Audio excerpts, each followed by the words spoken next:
pretty loud. Is anyone else finding that? No, everybody says that it's okay. We all have cotton in our ears, but I've got it. This is horrible. I've got it further back than I ever did. I turned my mic down as far as I can turn it down. What is going on today? Before you got here, Laurel, Michael kept complaining about his mic being too loud. That's why I was laughing. What do you guys think? Is it too loud? Good here. Is that better? Perfect. Go in the other room. When you're there, yeah. That's better. Michael. Okay, let me just check. We are recording, right? So is that what we're going to do? We'll just record it and we can put it up later. It's just going to be delayed for a few hours, right? I don't see what that hurts. Listen. Okay, and I can edit all that advertising, all the nonsense out prior. normally we don't, but for the lady's sake, I will. Okay. So how did we start this show again? It's been 3 months, right? Hey everybody, this is the Pork and Bean Show. And my name is Port Cunningham of the Pork and Bean Show. Oh yeah, and I'm here with my distinguished co-host, Frank Oliver Beans, and a bunch of lovely fairy princesses.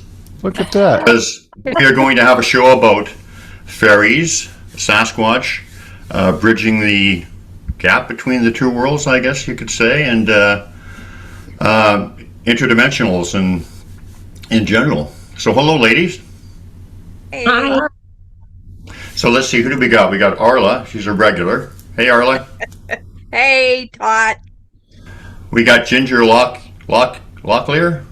I don't know why everybody calls me Locklear. It's very common. It's Lockwood. Heather Locklear. Oh, okay. That's what I was thinking. No, I just actually blew that. I was actually planning to make that sound funny, and I totally blew it. I know your name is Ginger Lockwood or Tink, right? Yes, Tink. Yes, yeah, I answered Tink. You've probably been a fairy princess longer than any of these ladies. You've been a fairy ever since I've known you.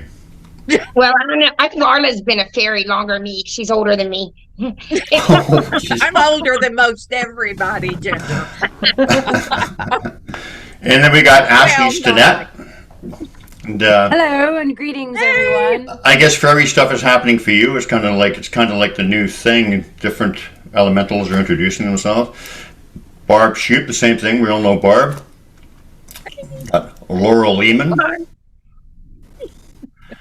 And Christina Schwind from the Light Body Academy, the founder, the chief facilitator, and of course Laurel is one of her chief facilitators too. So it's nice to have all the fairy energy here today. So what are you girls feeling generally about today and the energy in the air and the fairies' excitement? Anybody want to pipe in on that? I'd put on some fairy music before the show just to kind of put me in the fairy mood and all that. And I felt like the fairies were all around me, surrounding me. Yeah, they've been very active. I mean, they've always been a part of my life for a long time. But what I'm seeing is that so many other people have already opened their heart to other things, and the fairies, they just get so excited that someone's opened up to see them and to interact with them. And for the ones who are around me, for the most part, they just get very excited when I'm talking with someone who has opened up and said, I'm seeing this, or I'm seeing that, or I saw a video and they were talking about fairies, and I'm thinking maybe they're real. And I just love that. There are more and more people opening to it. I noticed that too. Mm-hmm. There are. I think maybe more people are starting to see them than they used to. Yeah, because they're open. Once your heart is open, then that possibility is just right there, the same as seeing Sasquatch or any of the other elementals or even the dragons. The dragons now, people are connecting back with them as well. Well, people have been seeing Sasquatch for a while now, so I guess it's time for some of the other elementals to start to come to the forefront too. Is that what's happening? Is that what you guys see? Or people say that Sasquatch are a gateway or whatever to the I did not elementals. say that. Yeah, I just they're not say that. all gateways. Yeah, they're all gateways. The fairies can bring you to the Sasquatch, Sasquatch to the fairies, to Whichever the one someone dragons, gets to first. yeah, Whichever to someone gets first can open them up to the rest of the yeah, being. exactly. That makes perfect sense. I mean, yeah, I would think It's a that, sure. process. First, you believe in what you see. And then, if you've ever noticed other things hang around fairies, other things hang around Bigfoot. So first you believe in what you first see. And then you start seeing other things and you realize that's not a fairy or that's not a Bigfoot. And you're now encountering something else. So to me, that's how it was a gateway. Do you think it could also be what you're more open to? I was always fascinated with Sasquatch, probably, for the past life connection thing and for different reasons, but, they introduce themselves to me. Now, if you're fascinated with fairies or elves or something, there's a possibility that might be the first introduction. I think that would probably be how it would work too, right? Do you think? I met the fairies before I met the Sasquatch, and I didn't know that the Sasquatch existed. But my dad was really into fantasy and movies and fantasy books. That's the only kind of books we had around the house. So, because I was thinking about that today, how did I know about fairies when I saw them? How did I know it was fairies? And I don't know if it was a past life memory or just a knowing from a past inside me, or if it was something my dad had introduced me to, because we used to play Dungeons and Dragons at a real young age, with all the fairies and elves and all that, and wizards. And we had a lot of fantasy books. But when I first saw the fairies when I was a little girl, I knew they were fairies. And I went home and told my mom and dad that I saw the fairies. And then I even drew a picture of it. And I still have the picture to this day, one of my scrapbooks, where I drew what I saw that day. It made such an impact on me. And I felt like the fairies were there for me. So I go ride my bike, over to the fairy tree as much as I could and sit down in front of the hole in the tree and wait for the fairies to appear. I'd also seen a little being run in the tree also with all green on him, looked like a gnome. So I'd sit outside and wait for my fairies and gnomes friend every day, as a little tiny girl. So, That's awesome. I thought a good way to start is Laurel's got a glyph. And she can't go into the detail that she did about it last night, but she's got a glyph and I enabled screen sharing for you, Laurel, about that was made by fairies and Sasquatch. It's made by both of them, and maybe you can just go into a short description of what it means, Laurel, and maybe Christina can get on this too. The work, the Light Body Academy and you ladies are doing, bridging the gap between the human world and the elemental world, like the Sasquatches and the fairies, and like the thing you were doing for the ceremony, for instance, Laurel, and in the park there. So, did you want to give us a brief synopsis of this? And please step in, Christina. Yes, please step in, Christina. Well, no, you describe. Well, I want to hear you describe the glyph. Okay, so I found this a while ago, and I knew there was something special about it, something different, and I just kept it sort of on my desktop. And all of a sudden, it came to me one day. That's what it is. So this first top part here, with the circle at the top coming down, and the little dash on the left, that's the elemental part, and the bottom part with the line and the stick down here is the Sasquatch part. And we've started at Light Body Academy Sasquatch initiation group for the specific reason of trying to reunite these two realms together with humans. And Sasquatch as sort of a mediator or ambassador between those two worlds, mostly because they can appear in 3D so much more easily than the others. And can leave us physical evidence a lot more easily. and there are a lot of people that are interested in Sasquatch that could be open to fairies, and I feel like that's really shifting right now. So we did a meditation on this glyph last night, and helping people connect with those two realms. Is this basically talking about coming together, the human realm, the fairy realm, and the Sasquatch realm? Is that what? Yes. Yeah, because we're at a really important juncture in human history. I think everybody would agree with that. I've seen a glyph like this before. Oh. Yeah, I will look through my stuff and see if I can find it. It's very similar to this. That'd be great. Cool. When I saw this, it felt like there was a really familiar resonance with it. And not that I can say I absolutely saw this glyph, but I felt like a familiarity, And so part of my perspective of what's going on here is that we are remembering ourselves and we're reunifying inside of ourselves. And all these realms are all a part of us. It's all part of who we are and who we have been for a very long time.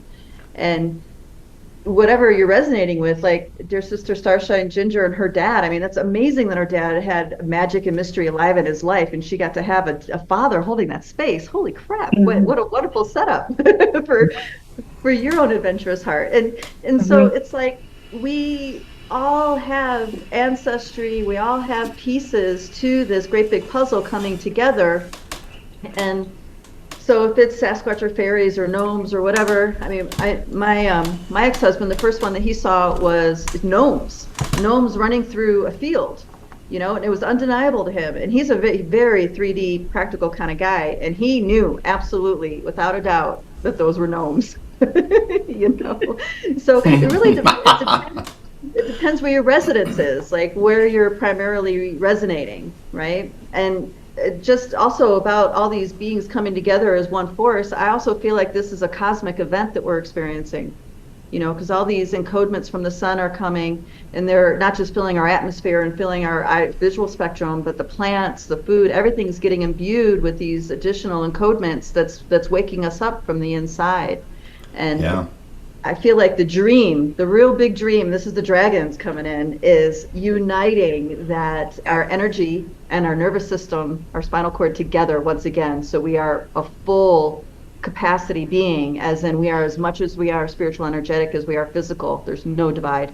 And that's, I feel like, the next threshold that we're crossing. And the fairies are excited, the gnomes, it's like, I don't know if you guys remember that Pink Floyd song, a species of furry creatures grooving together into a pict. Yeah, that's what I feel like it is. It's like, It's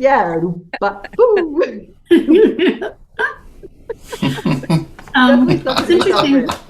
It's interesting you mentioned the dragons, because last night there were several people getting dragon information from this. So, it's really starting to happen, which is amazing. So what kind of dragon information coming forward? That's interesting.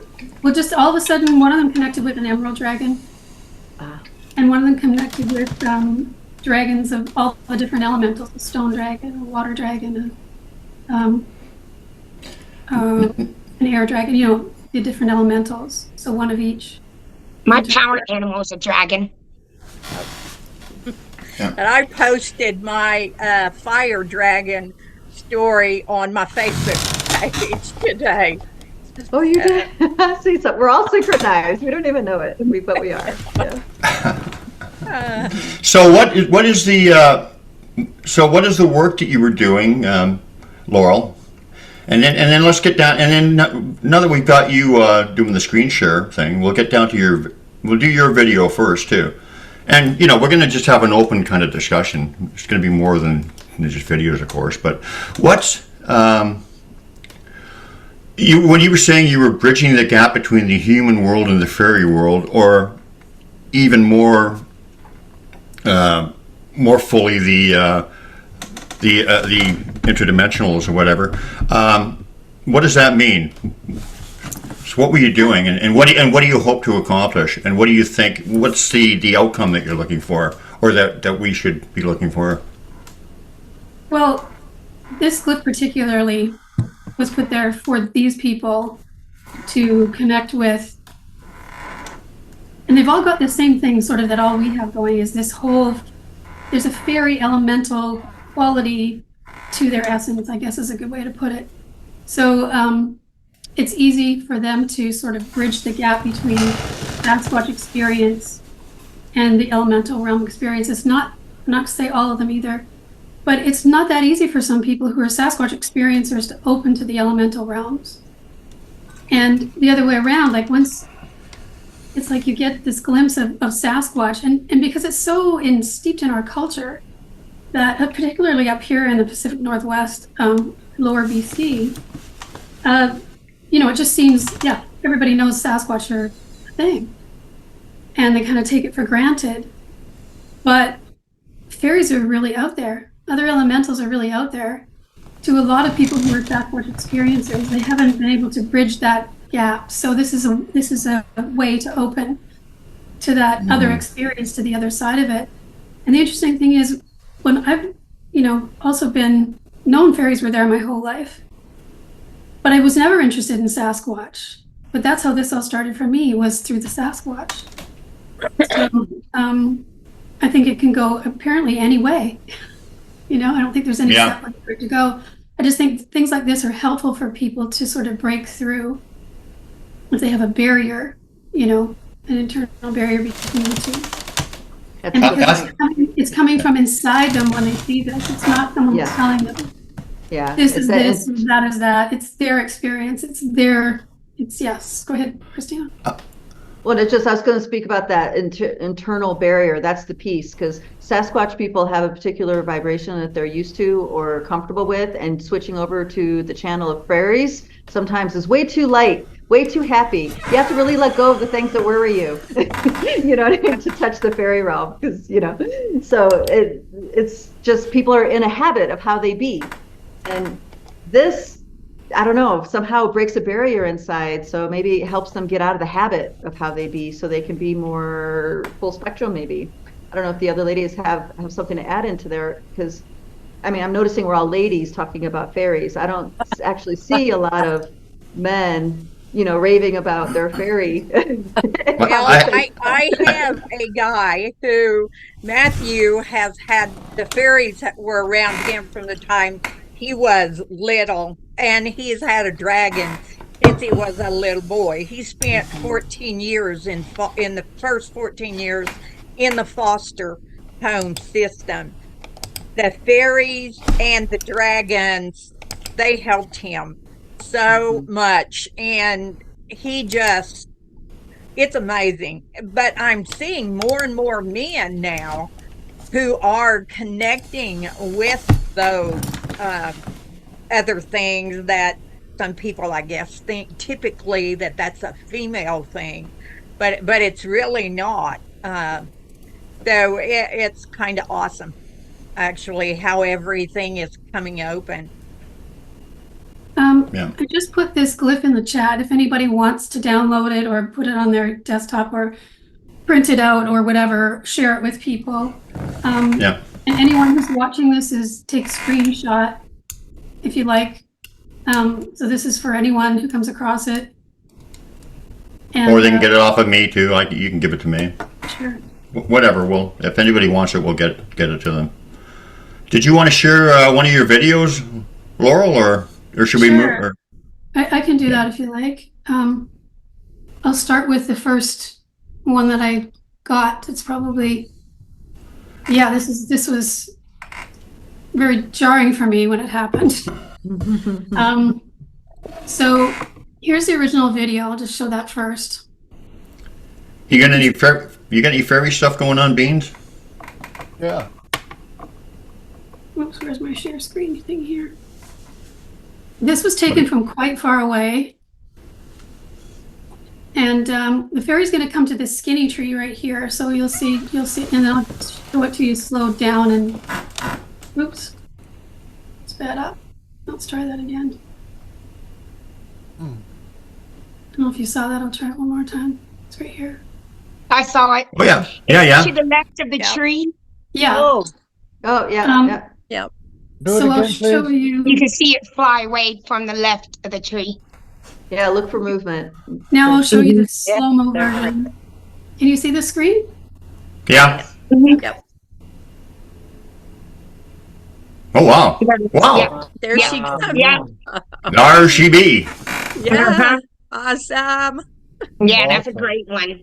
Love it. So you can Beautiful. see her little twirly wings right there with the twirling Uh-huh. around.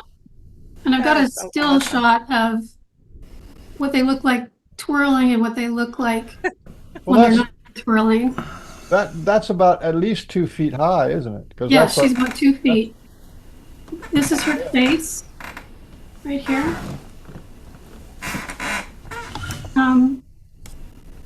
So here you can see in this one, right here, the cursor, how the wings are sort of look like tubes Mm-hmm.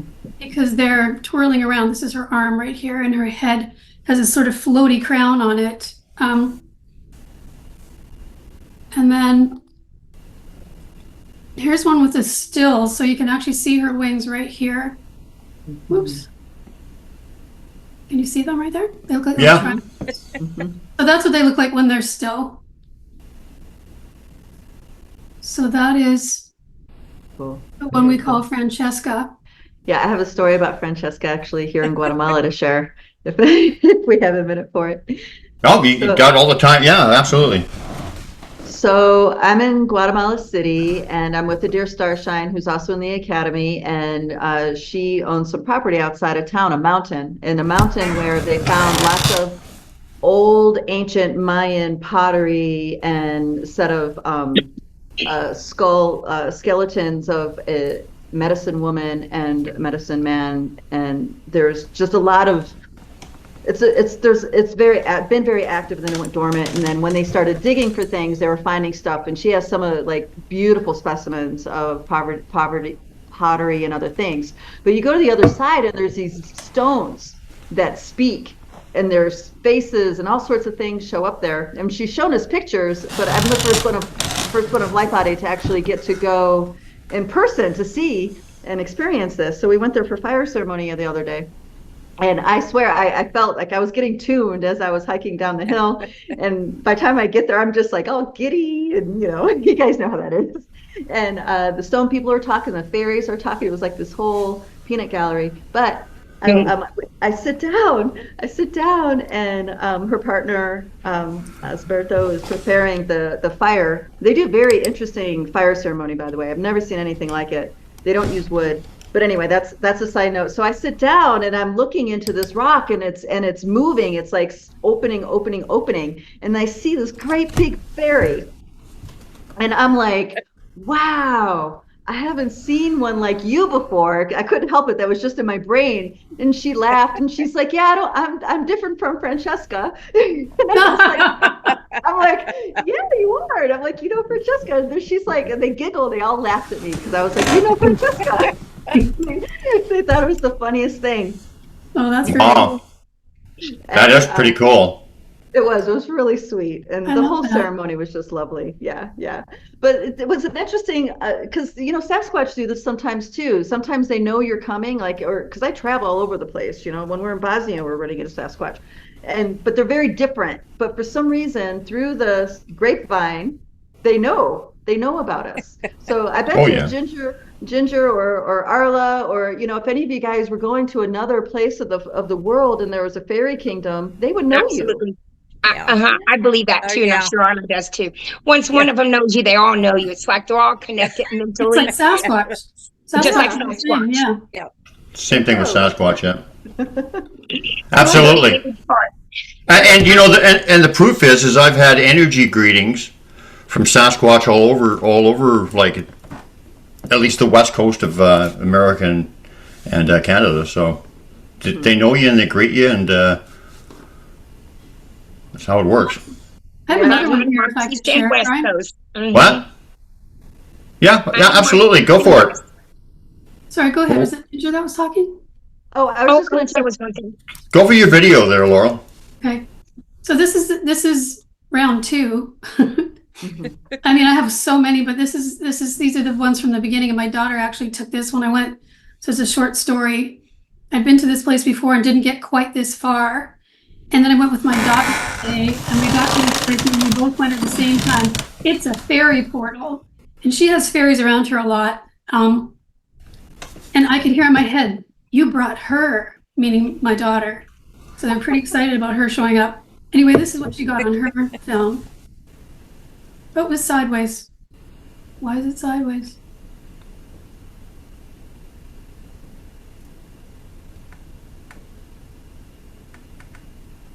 Well, it's really weird. Why is it sideways? Hold on a minute. There's got to be somewhere where you can turn it, isn't it? I'm not sure if there is here because I've saved it somewhere. Well, which side is up? I can turn my phone sideways. When I'm Well, looking we'll at play it just for you. Well, you'll see it anyway. I'll play you the slowed down version, but this is the original version. I'll just play it. I can see what's up. Yep. There it is. Yeah, Yep, there that was she is. easy. Okay, so I'll show you that slowed down. This one will be right side up. No, it's sideways too.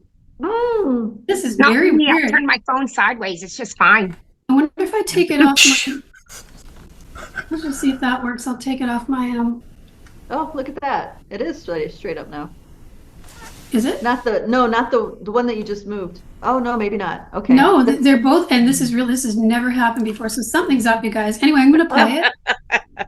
So Yeah. there's a big knot at the top and then a small bottom one at the opening at the bottom. This is funny, Ginger, when you said the tree, because this looks just like any fairy tree you'd ever see in a book. It's amazing. And it's huge. My daughter's about 5'9", and this top knot comes way over top of her head. That's really cool. So here we go. I see it. Wow. So that fairy's going in the bottom hole there. Oh, Yes, fairy. And Total I have- fairy. I have stills of that where you can actually see her arms and her hair and all kinds of stuff. That's cool. Mhm. So, no, they're all sideways. That means something. that's cool enough, though. It didn't matter. That was pretty cool. Yeah. Yeah. There's another one. This is a little more clear. You can just see. Oh, wow. Uh-huh.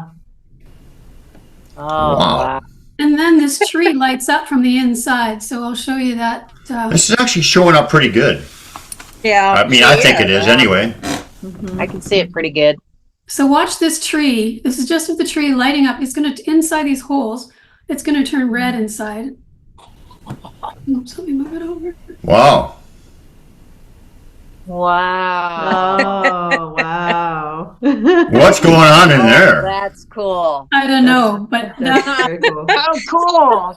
there That's were more very than one of us Yeah. who saw this that night. I Wow. couldn't sleep. Like, I couldn't sleep that night when I saw this. Like, Yeah. Mhm. They're having Very Whoa. awesome. So Mhm. here she is. And I call these two, oh no, it's right side up. I call these Fantastic. two Tibby and Tansy. And right here, you're going to see Tibby coming out of the tree. And right now, she probably just looks like a little tiny thing you can't see. But that's how tiny she is. Probably about 3 inches. And here's a blow up of her. You can start seeing her a bit more. There's an arm here. There's an arm here. There's her hair. Her face is facing the side. Can we make it a little bigger? Yeah, and I'm going to blow it right up because sometimes people say they can see it better when it's smaller. Now, this is not Francesca. No, this is not. These are two others. Oh. I call them I know Tibby and Tansy. Francesca was more of a blue fairy, it looked like, than this Yeah, one that she- had the blue. She's like a queen. Yeah. Mhm. that's- And these are like, yeah, she's about 2 feet tall. These are little ones. That, It's the she same, is it's the beautiful. same area, same Mhm. tree. But you can see her arm here and there's her hair. Yeah, she's But you look how piled up her beautiful. hair is. I'm thinking she's Yeah. 70 rocker. And she has looks like a Joan vest on Jett. and everything. She looks So like that Joan night, Jett. could not sleep that night when I saw her. It's like, oh my gosh. Mhm. Wow. And then since I have this here, I have another video, two of them, not two of them. Francesca's going to come on this tree here. And then between the tree is going to be another bright white one. And this one I don't have slowed down, so I'm just going to move it with my cursor. So on the left here, you'll see Francesca starting to I form saw it. on the tree. Oh, yeah. See her Saw it. pointing wings there? You can see there, and you can see her little feet. And right Oh, there, there's you can two see different one. ones. Yeah, the ones flying in between the tree there. Uh-huh. This is the same area. This is the same tree. This one in the forefront is the big tree we were just looking at. So there's a lot going on in that spot. Mhm. And I have lots more, so I don't know. I think it's important to point out that, the Fae realm in general, they're all stepping up their game as far as letting themselves get proven, Yeah. because it's really important. Ooh, I feel emotional saying that. It's really important that we wake Yeah. up. It is. And I'll just show you this last one. This is a really recent one. Again, it's sideways. You're gonna have to turn your. You can see the fairy already. Yeah, Mhm. there it is. Looks Wow. like Francesca. And Holy, when you Look at the slow it wings. down, Oh, You can and totally her see little the feet. wings. you can see the wings and you can see the little boots at the Yeah, her bottom. little boots. Uh-huh. Yeah. And if you slow it down, you can see butt cheeks. Uh-huh. oh wow. What? That's a really, really good one. Yeah, Yeah. I don't know. It just sort of. Anyway, I've got a lot more, but that's probably enough for me. So we're putting together a branch of the website to share all these documented. So, and I'm saying this also to invite you guys, if you also have footage, we'd be more than happy to share it, because, We'd be like I so said, it's happy to share important it. that we. I have to be friend Yeah. you two on Facebook. Yeah. Okay. Yeah, I'm not on Facebook that much, but We can go to the web page though, right? Oh, yeah, Okay. and just shoot us a message, and we'll totally make sure that everybody connects in the way they need to share Okay. this. Did you put your web page on the Pork and Beans group for us to see? It's not ready yet. I'm still Okay. on there. Yeah. It's still a work in progress. It's almost ready though, Okay. to go live on some level. So Right. exciting stuff. So did you Those are amazing. did you guys want to? And you've been in a relationship with these fairies for like a long time? Have I been in a relationship with Yeah, a yeah. Well, since I was a kid, I've known they're there, and I used to run around in the woods looking for them. I never saw them, but I still knew they were there. And I would go out and pick flowers and make little things for them and leave them there and stuff like that. And then, of course, you get older, and I wish I was raised in an environment like you, Ginger, where it was just there. But I wasn't. So, my parents got divorced, and then, of course, life drama happened. But yeah, so this has only been in the last. So I probably met with Sasquatch about 4 or 5 years ago, and it probably happened a couple years or a year, I'm not really sure, year or two after that this started to happen. And I really do believe that, and you guys can maybe see what you think about this too, that a lot of people are getting footage and don't know what it is because it's a flash. And they go, oh, there's a flash, but they don't slow it down to actually see what it is. So we're going to try to describe on the website how to slow it down and how to look for things and stuff so people can actually look. Especially, I feel like a lot of them can feel it right now. I can feel them. Yeah. A lot of them are doing this, and a lot of people probably have stuff. And I feel like those people are going to come to that website and they're going to see, and they're going to start getting all kinds of exciting things. I'm just all fluttered inside about it. And by the way, I will put the website on the video of the Light Body Academy, and if anybody is interested in checking that out, it's well worthwhile, and it is a really good way to to get to know yourself and to bridge the gap between the elementals and us and whatever, and a lot more. Way more to it than that. I probably didn't say it real, but anyway. Aaron, sorry, before you go on, can I just mention that we have this Sasquatch initiation group that's connecting the elementals together. If anybody would like to join that, I can put the link in the chat. Awesome. Did you say Sasquatch initiation? A Sasquatch initiation group, and it's basically having Sasquatch assist us in activating and connecting with those other elemental realms. Oh, Yeah, that's and- Having them be the fabulous. intermediary. Yeah. They had a couple of good episodes. They've been doing it for a while, and they were all good, except for the ones I showed up on. It's been really helpful to have you there, Brian. No, I'm just joking, but it is good, and I will put all that information in the video. I just wanted to say that Laurel did one of the most amazing things. And this is kind of on subject. It's kind of I think it's still on subject. Did one of the most amazing things that I've ever experienced. Now, from my understanding, an entourage is like aspects of yourself, right? Is that basically,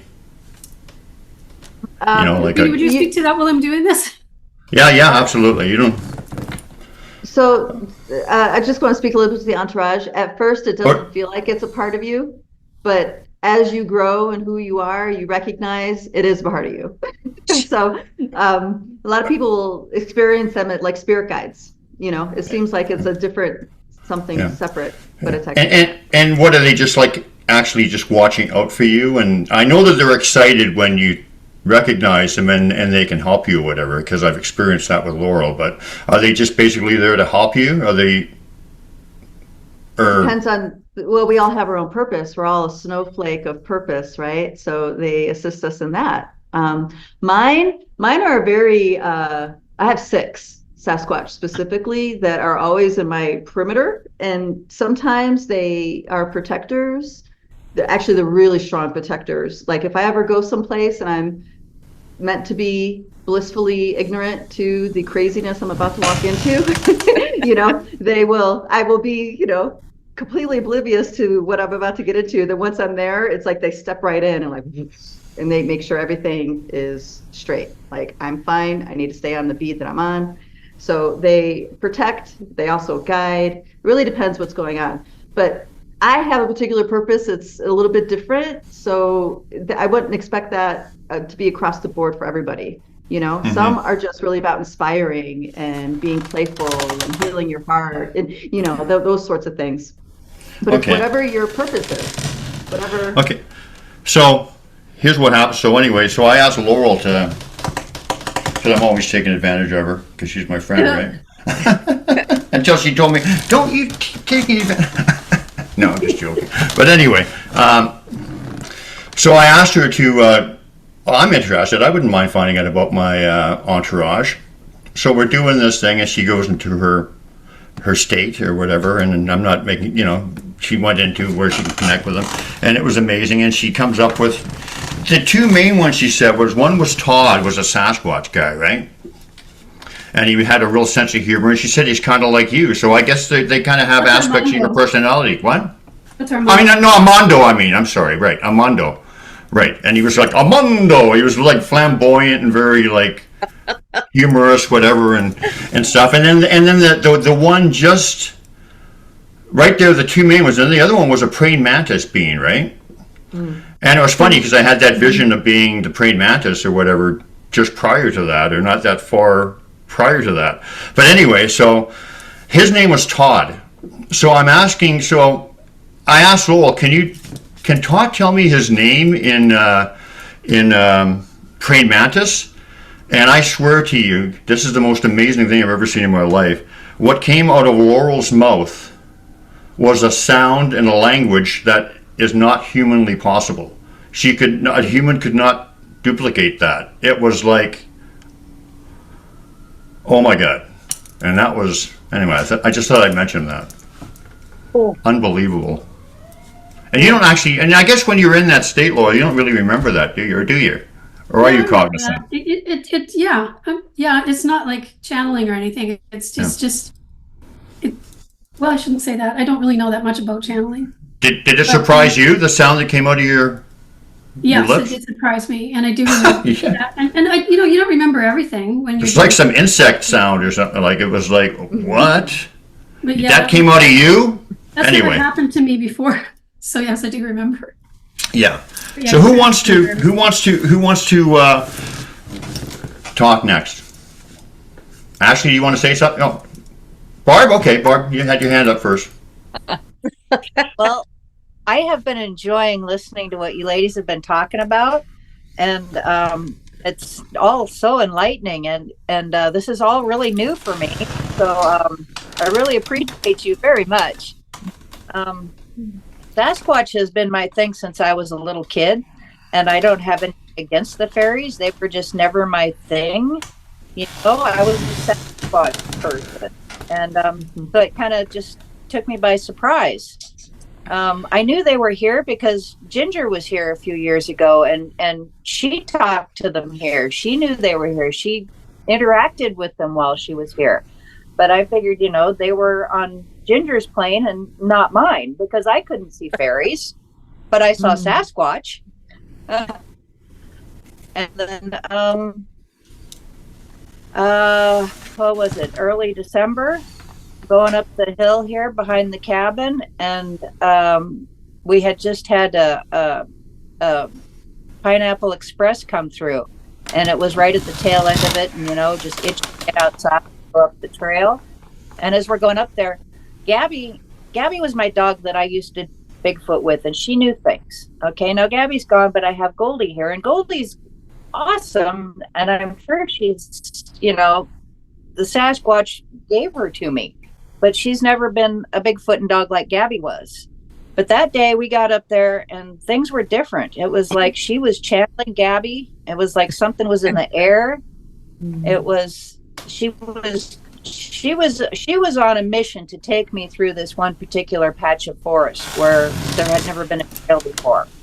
So we did it. We went up through that patch, and it was beautiful, and you feel the energy in the air. There was something completely different going on, and I even have it as I had the camera on, and I recorded her, and I was talking about how thick this energy was in the air, and you could just feel something was different.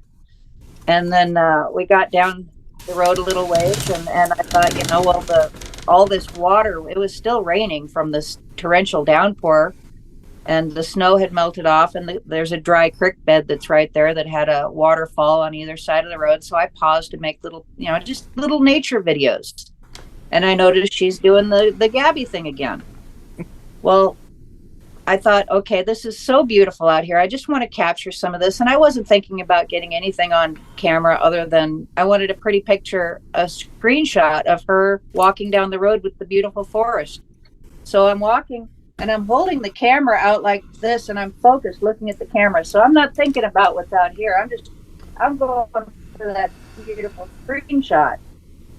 So then that's what we do. We get back to the cabin. I go through, perfect screenshot, post it.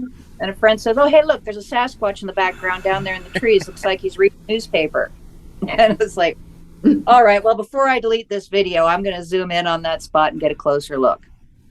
So I go back through the camera, and I zoom in on that spot, and something flies in front of the screen. And I'm thinking, well, maybe I got an orb. So I zoomed out a little and slowed it down and moved it back and forth and went, oh, my goodness, this really looks like a fairy. So I think it was you, Arla, that I asked.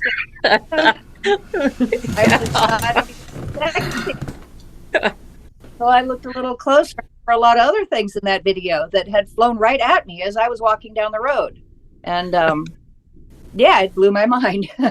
and then just to skip ahead, a few more weeks went by, and I had been going through and editing this, and I realized there was a 1-second video clip while I was still at those waterfalls that had my glove covering half the screen, where I just turned the camera on and turned it off. And I found that in my deleted videos, and I thought, what the heck, take a look, 1 second. Sure enough, 2 of them fly past the camera in that 1-second clip. Yes, that's great. That's exactly what I've been talking about, Arla. Thank you for saying that. That's what happened. So do you want me to find try to find those clips? Yeah, go ahead. Yeah. Okay, but while I'm doing that, I would like Arla and Christine and Laurel to make, and I think it's, I have a good idea too, but just maybe they can give you, you probably know exactly why, but why exactly now are the fairies reaching out to you? I mean, it's time or whatever, or it's just that next step, but something's happening, and maybe these ladies have an insight into what's happening with you and why it's happening. If you want, while I go and try to find your videos, do you want to chime in on that? Well, I know Barb personally, and have been where she's talking about, and actually had fairy interaction there with Samantha, when Samantha and I had walked over into the area. And we even found a fairy ring that had been covered up. For Barb, for Barb, her heart is open wide. and she is just embracing what's coming to her. And I expect she's going to see a lot more. But the fairies are working now. It's kind of like Sasquatch was several years ago. Sasquatch came in, and then people started changing and grasping. There's more here than what we believed that was here. And so you go from that into these other beings who are right here. My grandmother called all these beings our neighbors, and they were there, and we were to treat them like they were our neighbors. Sometimes you see your neighbors and sometimes you don't see your neighbors, but you're always respectful. And if they're ready to interact with you, then you just open yourself up, for that. So, but Barb, oh my gosh, she's got the biggest heart in the world. Your whole group there in Washington, so many of them, they're hungry for all of this wonderful things that are going on. It's a beautiful thing. You can't even put into words how big and beautiful this is, and it's so big because it's not just like what happens here in Greenwater. It's happening in so many different places, and it's bringing us all together. We're greater than the sum of our parts when we're together like this. It's really just, magical. It's magical. It's beautiful. Anybody else want to try? Oh, sorry. It's cool it brought all of us together because Brian lives in Canada, and I got to camp with him because of the Bigfoot and fairies. I got to meet Arla, who lives in Oklahoma, because of the Bigfoot and fairies, and I got to meet Barb because of the Bigfoot and fairies, and I live over in Georgia. So she's right; it's bringing us all together. Mm-hmm. Yeah, absolutely. Anybody else have anything to say about Barb and what's happening with her right now? I know that you always see things, Laurel and Christina. Well, when I saw the video, because Brian sent it to me, I was so excited. It's like, yes, this is happening. I know. I was so stoked, Barb. I'm just so excited that this is happening for other people. Because honestly, it's the sort of thing where you don't find that many people where this is happening to, if you're just out there, in the world. So like you said, it's wonderful. It's bringing us together because I feel like there's a real push for that right now. Yeah. I think that was starting a long time ago. I didn't see it. There's been a lot of things that have happened that I chalked up to the Sasquatch. And this last winter, Ashlea, she was having things happening at her home down in Portland. And she'd send me pictures and stuff, and wow, that's really cool. Well, then I was discovering the same kinds of things that were happening here. One in particular, and I think for this was Ashlea had a maple leaf stem that was stuck in the ground. Like how the Sasquatch stick a stick in the ground. This was a maple leaf stem, and it was like from the fall before. It's fragile. And I don't know how many weeks went by, but here I found the exact same thing out in my driveway in the compacted gravel. Wow. It's a tiny little maple leaf stem. Okay, now I'm wondering, is this something that the fairies were doing? Because at the time my mind was thinking Sasquatch. But since then, there's a lot of stuff, things here in the cabin. I was making a sandwich one day, and I'm like right there at the counter. I didn't leave the spot where I was working. I'm making a sandwich and my knife disappears. And I found it 20 minutes later on the ledge of the back of the counter behind the coffee machine. It's like, what the heck? Okay, one day I'm doing dishes. My sponge is gone. I searched the whole house. I checked the garbage, everything, every possibility. And then all of a sudden, there it is under the table. What's the deal here? And okay, are these fairy games? Is this Sasquatch games? I think I sent one of the pictures I sent you, Brian, is like a little tissue-looking birdish fairy that came from the house. I was doing laundry up there a week ago, and you know, it's just one little load, and I went to fold it and one of the socks is gone. And I even unfolded everything I'd already folded searching for this missing sock, and it's gone. And the next morning, Brad tells me he found it in the shower. And okay, well, I don't know why your sock that I just washed would be in the shower, but later that day I was vacuuming, and right outside that bathroom door there's this little folded piece of tissue that looks like a fairy. And I've seen the things that Arla shares, all the little glyphs and things that they've given her, and well, it just really struck home that this is something. And you know, my brain has been stuck on Sasquatch for so long that I'm still trying to grasp this whole fairy thing and all these little things they do. And you know, it's like I took a friend up where the fairies were, well, and the Sasquatch. I took him up there, and I went to make a little video, and I pulled my camera out of my pocket, and there's a feather in my hand. And I'm standing there in the logging road looking at my hand, just giggling because I can't control myself because there's a feather in my hand, and I don't know where this came from. I remember that. That was a good one. So, is this something they do? Yeah. I'm starting to wonder with all of the. Sometimes I think some of the glyphs I'm getting could be from things other than Sasquatch. Starting to get open to that because, well, Brian, I don't know. Like the last couple of days, I've just been doing my affirmations or whatever, like, you know, asking for the universe to grant me love, wisdom, stuff like that. And when I've been doing them, I'm looking down and there's like this amazing glyph right below me, like as soon as I'm getting the thought. Now that's happened many times before, but it's really starting to happen, picking up again. And I got a couple pictures. If we have time, I can show you those, but we got to get down to the fairy stuff right now. But it just seems like everything is picking up, and it's just like intensifying, and it's just so beautiful how happened with me a lot, and I'm sure with you guys too. You have a thought, and there's the answer. It's just like thought. It's just like magic, right? It's just, how does this happen?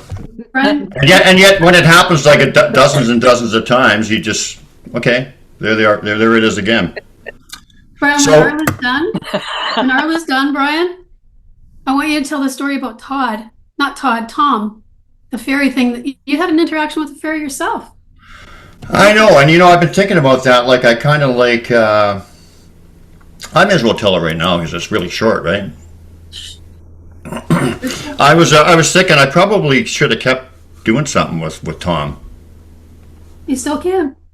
Yeah. So anyway, so Laurel told me that Tom, who's a fairy, wanted to interact with me. Is that basically it?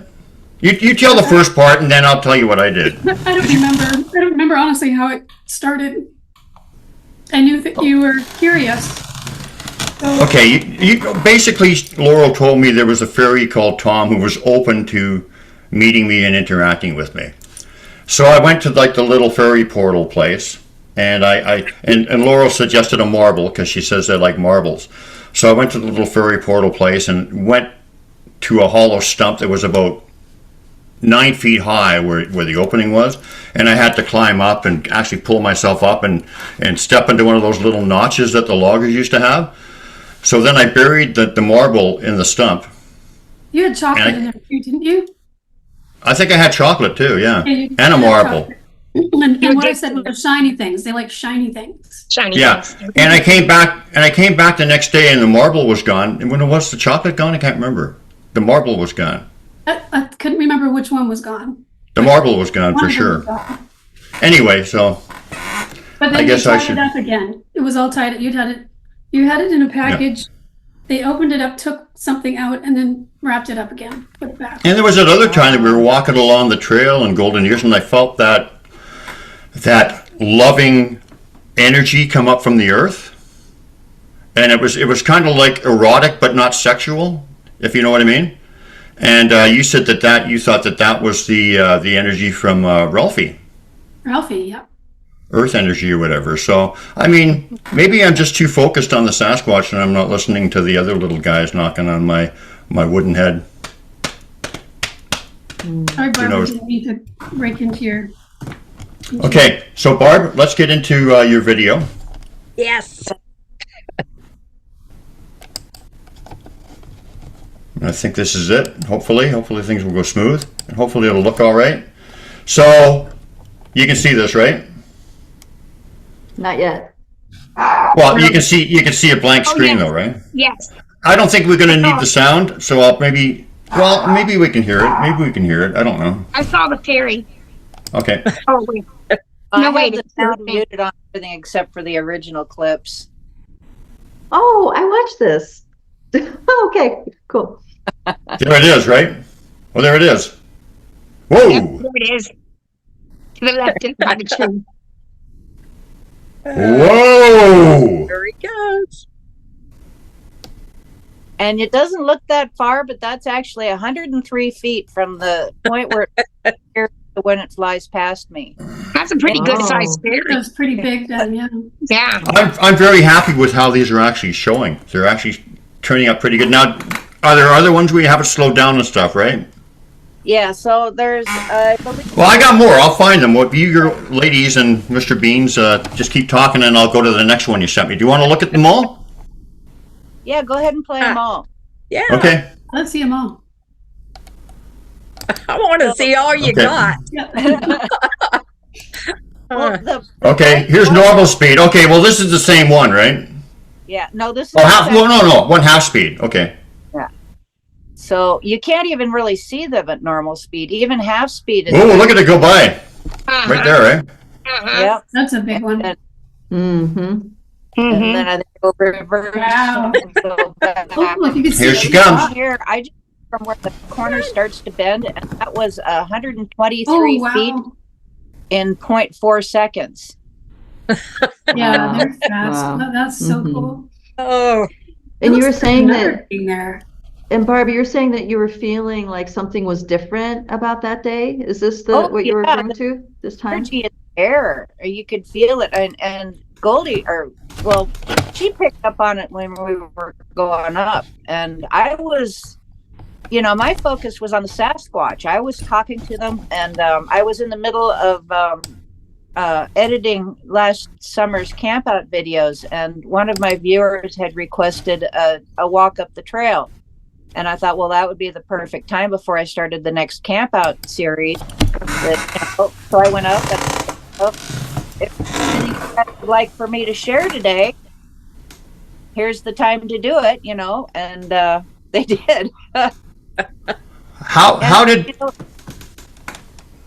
So I went back up there a week later with my friend Heidi, and I went back up just above this area is where that patch of trees where Goldie took me that day. And Heidi stood there and played her flute, and I scanned the forest with my camera for a few minutes, and I put the camera away, and about 30 seconds after I put the camera away, these two here, well, there were two, the one here that you see that just came up the road, that flew past me, and I saw it with my eyes, and it looked just like in the camera or on the video. And then maybe 15, 20 seconds later, there was a smaller one that wasn't quite as bright that flew past the other side of Heidi. So I don't know whether they were there just, because she was playing the flute, or, we happened to be there, or they came to say hi. But yeah, and honestly, I don't know that I would have seen them if I hadn't been studying these videos, because they were so fast, That's a great point. So what did the energy feel different than Sasquatch energy, or was it? Could you determine that? It's hard to describe, I knew somebody was out there. I knew that I wasn't alone out there, and I kind of felt like, well, maybe there was portal energy or something was happening. But I didn't recognize it as being something different. So you reckon it was different? It was different, though, is what I mean. It was different than what you've experienced before. Yeah, it was just more powerful. It was very thick in the air, but I didn't think of it different in any way. But I didn't really have a perspective of something different either. So. Okay, so let's see what this is. What's this? This is that 1 second clip I found in my deleted videos that were I had to turn the camera on and off, and loves it, and I caught two of them. This is beside the waterfall before I started going down. They're fast. Wow. Yeah. Are the little ones faster than the big ones, or are they both the same? Okay, now just from what I've seen so far, and because I've seen them a few times with my eyes since then, it seems that the really bright white one, that she just kind of putters around. She's not as fast as the other ones, but they seem to be more on a mission. She just kind of flutters, but she's still extremely fast, and she's very bright, and she's about the size of a leaf. But the other ones are I've only seen them they're almost like orbs. They're just so fast, and the big one is maybe tennis ball size down to maybe the size of a nickel, I think, is the smallest that I've seen. Mm-hmm. I think that was it. Was that it? Other than the pictures. And I think I've got some pictures that are for you and Arla. So I was going to ask Christina or Laurel or anybody getting a name for that fairy?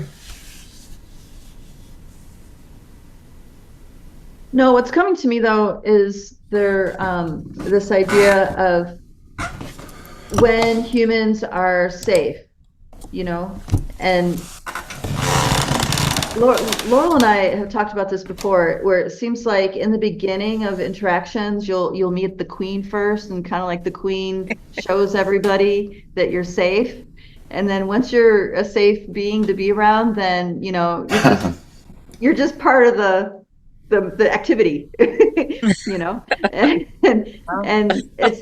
it's not as much as them letting you see them. It's more about you're just on that resonance now. And I think they are pleased to be able to get caught on camera, so you can share the story. Because who doesn't like to be talked about, right? In a good way. It's that kind of thing. So we got the Sasquatch. The Sasquatch have come out. The fairies are coming out. Who do you girls predict is going to be next? Or is it just going to be everything's going to open up? I wonder if people are going to start connecting to people's spirits more and start seeing them more. And that's beautiful. I like that. And animal spirits, because I've had an animal spirit in my house. They will come into your realm also. And because animal spirits and elementals are all guides and fairies and all that, and we have we have animal spirit guides. I've had one come into my house before and start howling so loud that my husband came from another room and was looking all around for the animal in the room and couldn't find it. And I said, I believe I have an animal spirit in here, honey. It was howling. And he was looking all around in the closet and everything. And I said, it's invisible, honey. It's just the spirit of it. And he's like, oh my God. It was howling really loud. And it was inside the room with me. But you couldn't see it. Yeah. Wow. But Ashlea, you had was in another room watching TV. And he could hear the howling from another room. Wow. Ashlea, you had your hand up. Did you want to step in and... I didn't have my hand up, but hi everybody. It's been wonderful. It's been wonderful listening to all of these insights, and I had that fairy encounter 2 Septembers ago, which wasn't. Now, in retrospect, it wasn't my first time connecting with the fairies, but it was absolutely the most recent and most intense. So it's cool to hear this information and kind of put that together with my experience and gain a little more insight from that. So I think it's pretty amazing that this realm houses all of this. We've been in connection with these other realms and these other beings all throughout our history, and we don't have that full picture, but we do know that being is there. We've separated for the reasons in which we separated, and this coming back together, I think, is being celebrated just as much from with them as it is with us. I'm in celebration of this coming back together and reuniting with this larger family of existence, of beings, of people, of peoples, different beings all over, and we're all sharing this space together. I mean, like, who knows what's inside the ocean? Who knows what's inside of the earth? Yeah. Who knows what's in the most remote places of just even the physical realm of where we're at? So that, and then plus the infinite layer system that comprises this realm. We have a lot of neighbors. We have a lot to celebrate in that. And is this the time? Well, yeah. And we get to share. You know, like, we get to share these stories very quickly upon the consciousness of anyone who tunes in literally to this radio dial and gets to have this download through these amazing personal experiences, and then, you know, the photographs and the videos to go along with it. It's great. Initiation is an energy transfer from one conscious being to another. It's an energy vibration thing. I've had 3 initiations in my life. That's what it is. And what a great way to say that there's an initiation going on. And I'm just happy to witness it. Yeah. And I wanted to add, when Barbara was saying that there's something much bigger going on, and I just feel that really in my bones. I about 6 months ago, I had this kind of vision. Sometimes I have these visions in the daytime when I'm just walking around, and the Sasquatch showed me like that there was like 2,000 Sasquatch. And they were in charge of or took the responsibility for 4 million people. And they would watch through their eyes. They would see what they're doing. They'd see, you know, how they're coming along, and the whole thing. And to that just my mind just went, you know, that we're all looked for. Whenever I hear all these other people doing their podcast, I immediately think, that's the fingerprint of the Sasquatch.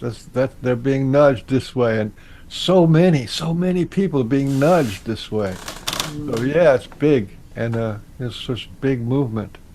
How do you experience that? Are you actually there, or do you just see it in your mind's eye, Beans? Yeah, it's sort of like a little cloudy spurts, you know, screen. Screen or something? Yeah, it's like a screen. That's funny, you know. One of the weirdest things I ever had. Well, I had a lot of weird things, and some of them aren't even related to Sasquatch, and some of them I won't mention. But one really unique thing was, I remember one time just laying in bed, and, you know, I was perfectly straight and whatever. I had just laid down, and there was a movie reel playing right in front of my, like, just at the foot of my bed, and maybe 6 feet up or whatever, and I could see the perforated, you know how the old reel-to-reel, the little perforated slides and whatever. I could see all that, and each slide, and it was moving, and it was a Sasquatch walking across in front of a forest scene, and it kind of looked at me almost like Patty did in the Patterson film. But it was weird. It was like it was a movie playing, and I didn't just see the movie. I saw the reels and the little clips going by, and it was like, whoa, that was pretty cool. Was that in a meditation or what that you saw? No, I was just perfectly awake, laying in bed. Oh, cool. It was like a hologram or something. I don't know what it. Well, yeah. Remember how old you were? How old I was? Yeah. Oh, good question. it just happened, like, since I've started my Sasquatch stuff. I was about it maybe 10 years ago. Okay. Yeah, you're an adult. My first year or two into it. But, you know, that's it speaks to their abilities, and it speaks to how connected we are to all that information and whatever too, right?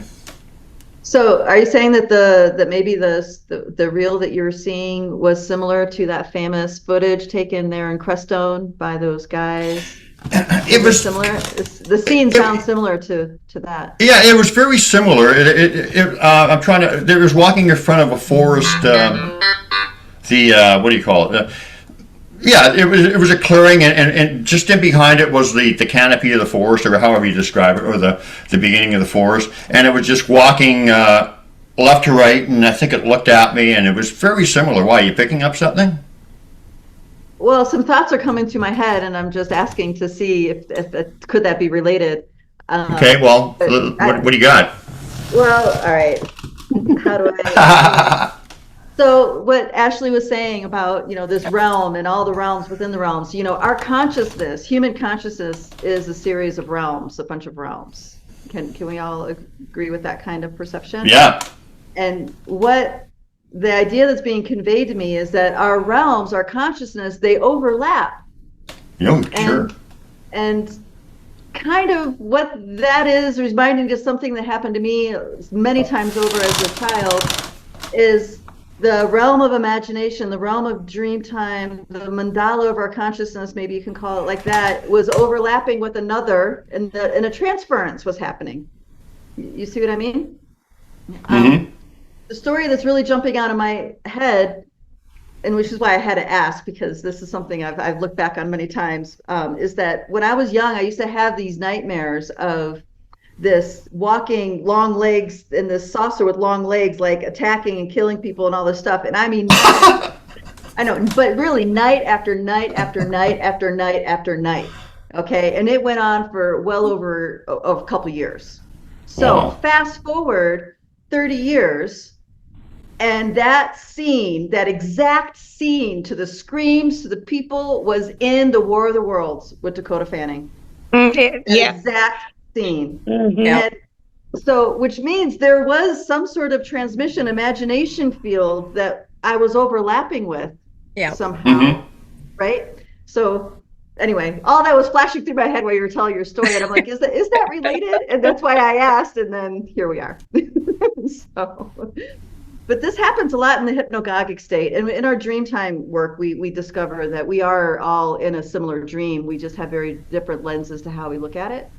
And there's actually beings that introduce themselves to the humans through our dream realm that other people in the dream realm will also pick up on, because they're in a similar mandala, resonance mandala, if that makes sense. And some beings from different cosmos will introduce themselves within the human consciousness, because that's the only realm they have that overlaps. So that happens too. So, well, it's not unusual for people or friends to see themselves in their dreams or something, and they didn't plan it. That happens, doesn't it? Or does it? Yeah, but that's a complicated rabbit hole, because a lot of times it's not actually your friend. It's something from your subconscious. It all depends. Okay. Depends. All right. Because sometimes you can project yourself into other people's dreams. That's definitely possible and does happen. You can. I've done that to my husband. Okay. So, ladies, don't panic. We've got Arla has got her turn coming up, and we're all just going to contribute anyway and just have a conversation as long as we want. But how about Ginger talks about her, because of all the ladies here, I always think he was because you're always a fairy queen. So. And not to diminish anybody else, but tell us about your experience with fairies. I thought everybody had excellent fairy stuff here. I wouldn't say I was. No. I'm not comparing, but I've thought of these other people as many, many different things. I've always just thought of you as a fairy. I love y'all's fairy videos. I didn't give any fairy videos to Brian, because I just didn't really have time to go through all my fairy videos. But if I see some, I'll post them in the Pork and Beans group for you. Just give us some insights into what you think of fairies. You've talked to them. What do they tell you? What are they all about? What do they mean to you? Who are they? Just give us your questions. Just talk about it. You just start saying some stuff. To me, they're just like friends to me, like the Bigfoot are. They're my friends and they're my family, like that. And I think they go in and out of this dimension into another one. Like y'all were saying, the dimensions overlap. And I was asking a friend the other day how I'm able to see someone's past and future. And I said, how is time real if I can go back at people's past and I go back at people's future? And it was Jonathan, and he told me, I think what you're doing is you're finding like the windows where the dimensions overlap. And it's like a window into another dimension, and you're finding them, in the meditation. And that's how I go back in the past, in the future. And that's kind of what reminds me of what we were talking about today with the different beings. They're finding the windows and coming through into our dimension, and but there was so many different ones. I'd forgotten that I knew the fairies when I was a child until the Bigfoot came back into my life. And the Bigfoot opened me up to the fairies the second time. They were in my backyard, and all these fairies were flying around them. And just like Brian, I always thought everything was Bigfoot at first. And I thought it was a bunch of Bigfoot eye shine. Yeah, I was there. That's why I totally relate. And I thought it was a bunch of Bigfoot eye shine. And then one night, I was on the porch with my husband and his dad. We were looking for the Bigfoot in our woods, in our backyard, and I saw the fairy lights again. And this time I was starting to figure out they weren't Bigfoot. So I said the word hi just to them. And the lights came flying straight up on our screen porch, and they started doing spiral circles right in front of us, and the lights never turned off. And I thought, okay, that's not a firefly. And then they flew away. And so I said, hi again. And they came flying back to the porch real quick. And this time they were doing zigzags. And that's when I realized I was completely dealing with something different than the Bigfoot. Because I forgot about my fairy experiences as a child. You grow up sometimes and you forget about that stuff. And then I remember everybody was telling me, Ginger, not everything's a Bigfoot. And I posted what I was seeing in a group of Arlas, and Arla had said that's the fairies. And then I started recalling, when I told her there was spiral dancing in front of me in the air. And then I started recalling my fairy experiences as a child. And so it's like you said, it's a gateway, because even though I had already experienced the fairies, the biggies made a gateway for me to experience them again and to remind me of, them. They're good at that, reminding us, aren't they? Yeah, it's like they reminded me of a lot of things. They reminded me of my psychic abilities that pushed to the back of my mind. They reminded me of all kinds of things. I hear a lot of people think that they think the Bigfoot gave them their abilities, which maybe they do some, but I think lots of times the Bigfoot are just reminding us, and the fairies and other beings, and taking us back to a knowing that we already know, but we've put it in the back of our mind. Right. Yeah. So when you said you talk to the fairies, do you mean you're just saying hello to them, or do you actually have a conversation with them? Oh, but that time I just said hi, and they came flying up. But now I have conversations with them, yeah. And so they talk back to you. Tell us about that. Well, it just depends, what I need. Lots of times I go see the fairies when someone needs healing. I'll go out to have a conversation with them about sending healing to someone that I care about. Because I've always found that magic is strongest and most powerful when it's for someone besides you and it's coming from your own heart. Mm-hmm. So yeah. I keep getting shown that over and over and over again. So I will come to the fairies when people need help, or the Bigfoot, and depends what season it is, whoever I can find easier. And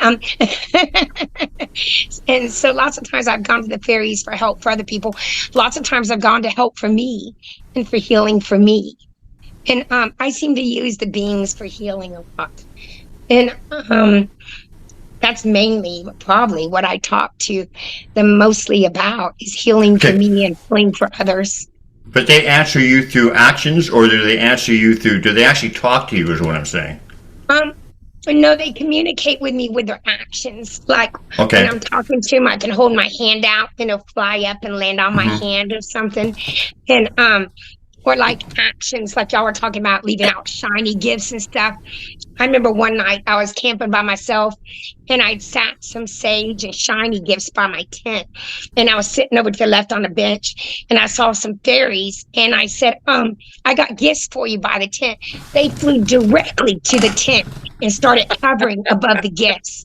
I mean, it was obvious they understood every little word I said. And they keep showing me that they can understand every little word you say. And we have different size ones here and different kinds. And one of them is so small I can't really record it. It is that tiny of fairy. I've got one of them on recording, and that's it because it was so tiny. But those are the most intelligent ones I've came across. They're not the friendliest. It takes a while for them to get to know someone and approach them. And but they're extremely friendly. Those are the ones that will land on my hand and come up to me as I'm talking to them, or fly over to the gifts that I point out and stuff. And they just showed me how intelligent they are. So I don't believe all the scary fairy stories. I'm someone who has to be like proven things, but and you would think I'm not, since I believe in so many different things, but I've just had experiences with a lot of different things. So I don't believe in all the scary fairy stories. Like, I've walked down a trail with them and I didn't feel like they were going to take me to a place in the woods and kidnap me, like those kind of stories. Yeah. The fairy circle stories where the person disappears for 20 years. Yeah. I don't know if I believe in all those because I've done a lot of that kind of stuff and nothing's ever happened to me. But maybe there are different types of fairies and some who do that and some don't. But I have found that the gifting is correct. They do like shiny things and things that smell good, and they love live flowers. They fly over the live flowers when I plant those. That I get that the most action from that. When I plant live flowers in the woods, the tiny little fairies that are real smart will come in and fly over the top of them. So, Wow. but I went a lot for healing for me and for others because I had gone through a lot of trauma like 6 years ago, really bad. And I went to the biggies and the fairies for healing. I ran to them for healing. And that just helped me a lot, So, and it also opened up to all you guys, which helped me heal, Yeah. So, but So let me ask you, I'm one of my strongest points is clairsentient. I feel like they communicate with me through energy a lot. Other ways, but that's probably the strongest right now. Do this, and maybe some of you guys can talk on this. Do the fairies connect with you in the same kind of energy way as the Sasquatch do? Because if you guys experience that, what do you think? Is it? I'll say something to that. Yeah. When I had my encounter 2 Septembers ago on private land in the gorge of, the Columbia River, there was 2 of them. They were outside of the truck. I was sleeping in the truck. I wasn't asleep, but that's where I was. I had set up my bed, was in the passenger seat of the front of the truck. And they were on the driver's side mirror on the outside, and they were peeking around and they were looking at me. And emerald green, perfect little lady bodies, naked lady bodies with a lighter jade green that came out in the form of wings. That's what, and they looked exactly the same. And there was 2 of them.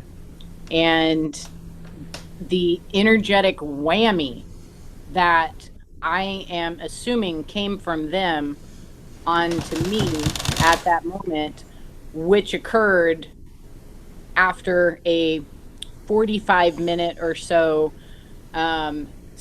what I think was a healing, energetic work done by the Sasquatch that are on this land, which is who we went to go connect with. We went to go connect with a specific Sasquatch that's on my friend's land, and we camped out on a certain part, and I think it was that particular Sasquatch who came through. I had a 45-minute energetic exchange from her and body energy work, and then right after that, the fairies came in, and you know,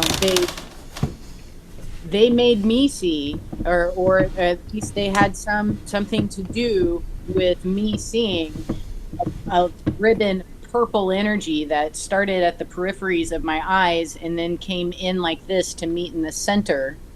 And this visual was happening when I had my eyes closed and when I had my eyes open, inside of a truck, inside the cab of a truck that somehow was as dark as a float tank. It, like, there was absolutely no light happening during this time frame outside of the truck or inside the truck. It was unnaturally dark. And the fairies come in, they show themselves to me, and all that I can think at this point, because I am 1,000% overwhelmed by these experiences and visuals and energetic exchanges, was that, like, I gotta go to bed. I gotta go to sleep. I can't, I'm in overload right now. And so it's like, did the fairies know that? Did they understand my energetic state and the overwhelmingness that all of this had created? And did this purple ribbon come through as a way to get me to sleep or something?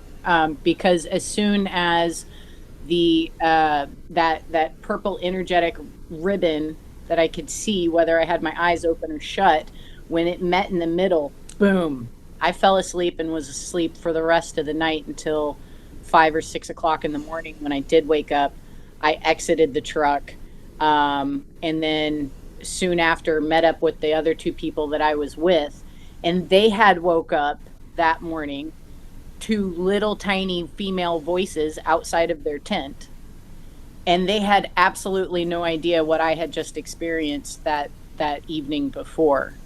So here we have another type of being who is opening our hearts, opening our minds, and working with us on energetic levels.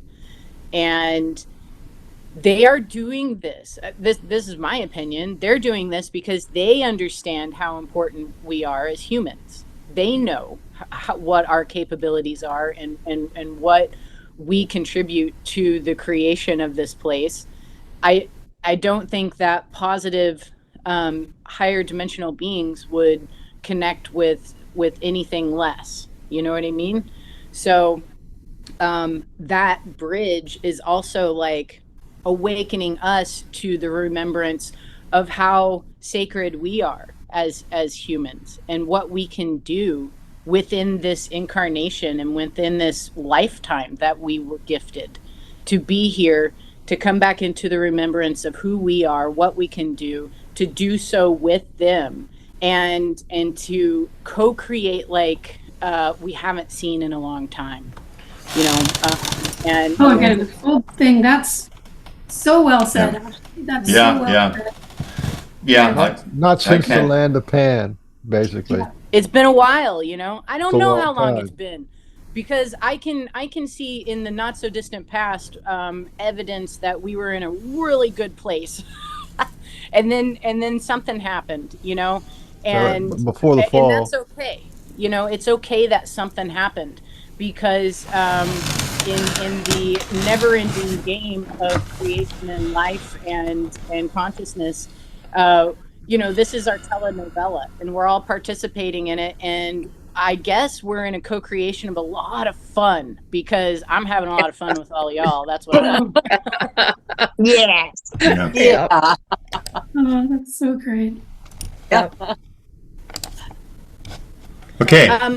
I do have to say too, though, I gotta run. I love you guys so much, but I gotta hit the road here soon and take care of my dog. So I love you guys Okay. so much. Thank you. Love you, And Ashlea. Thanks for stopping in, Ashley. That was great. I love what you had to say. thank you so Awesome, much, girl. Brian. Love you. Thank you. Love you, Brian. Thank you for coming you. back, Michael. Yeah. Thank you. Story, great Love ya. story. Heather. Okay. This is Arla stuff, right? This is fairy glyphs. Yep. This one's kind of fancy. The beings who leave glyphs for me, and there are many,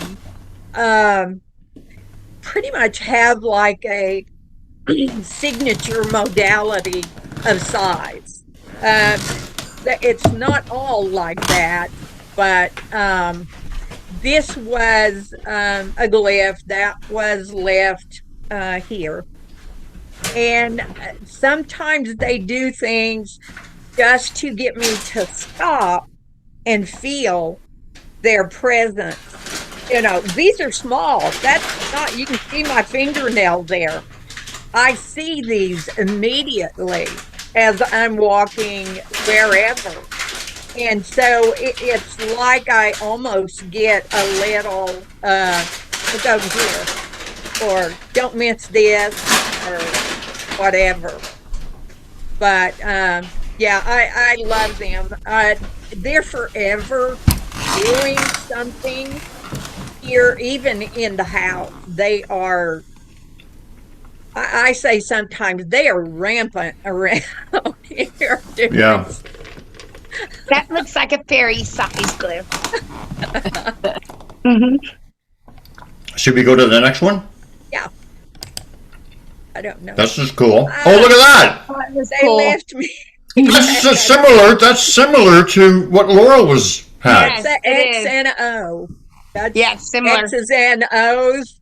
Kisses and hugs. You know, it This also this was at my cabin after I had, been in the wreck, and it'd been a year. I was able to go back to the cabin, and that's where I did a huge amount of healing. I was there alone, and they were constantly leaving me things, and when I saw this, I started giggling, Mhm.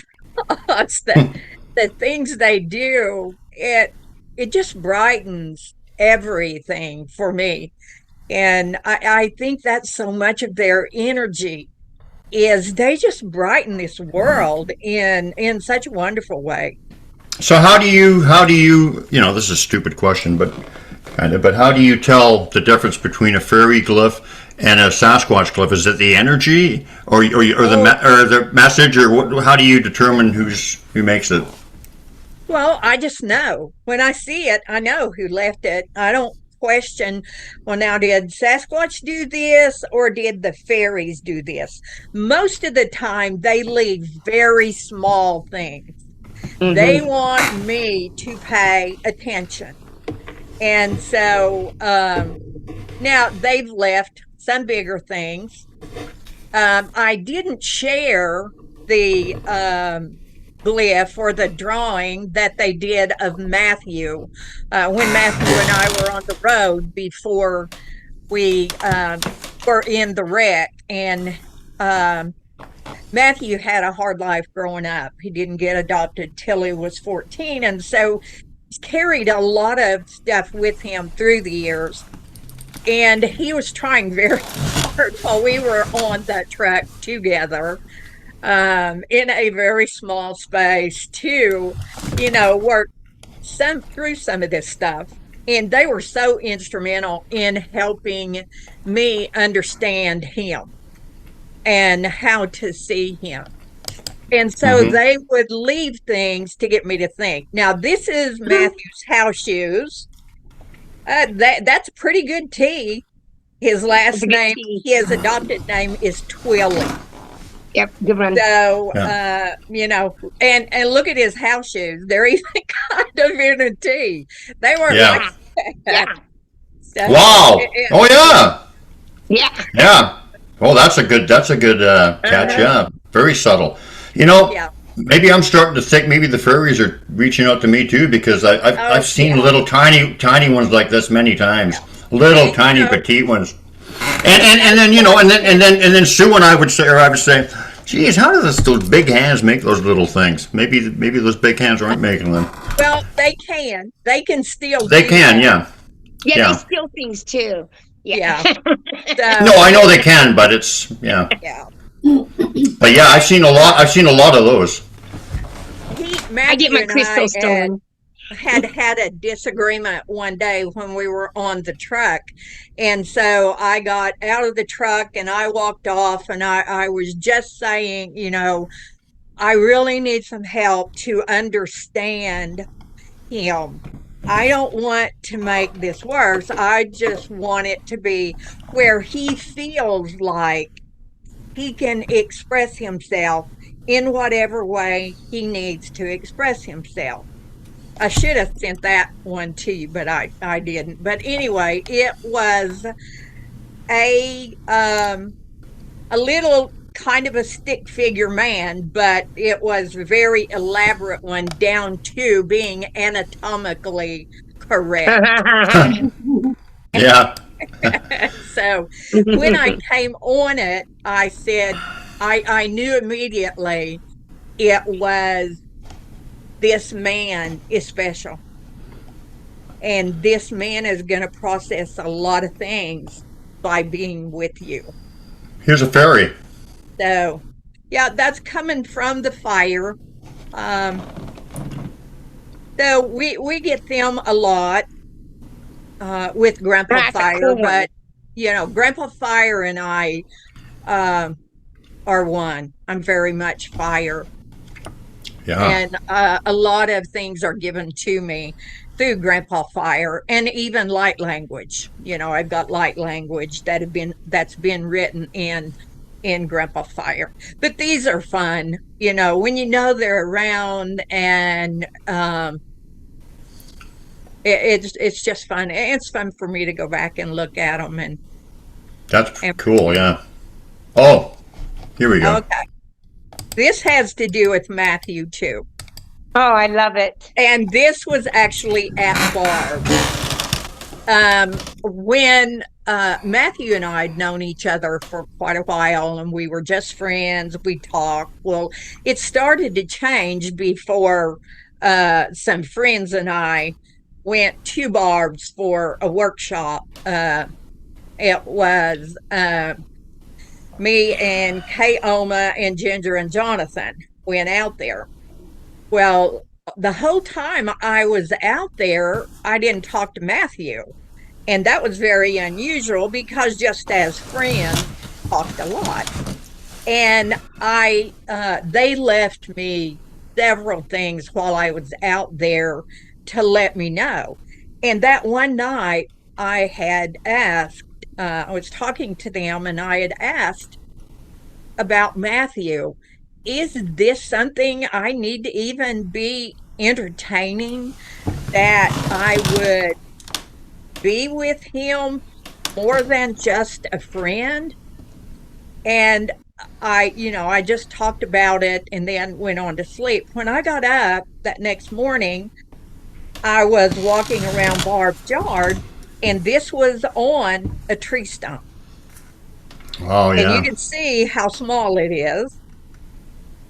And it stopped me.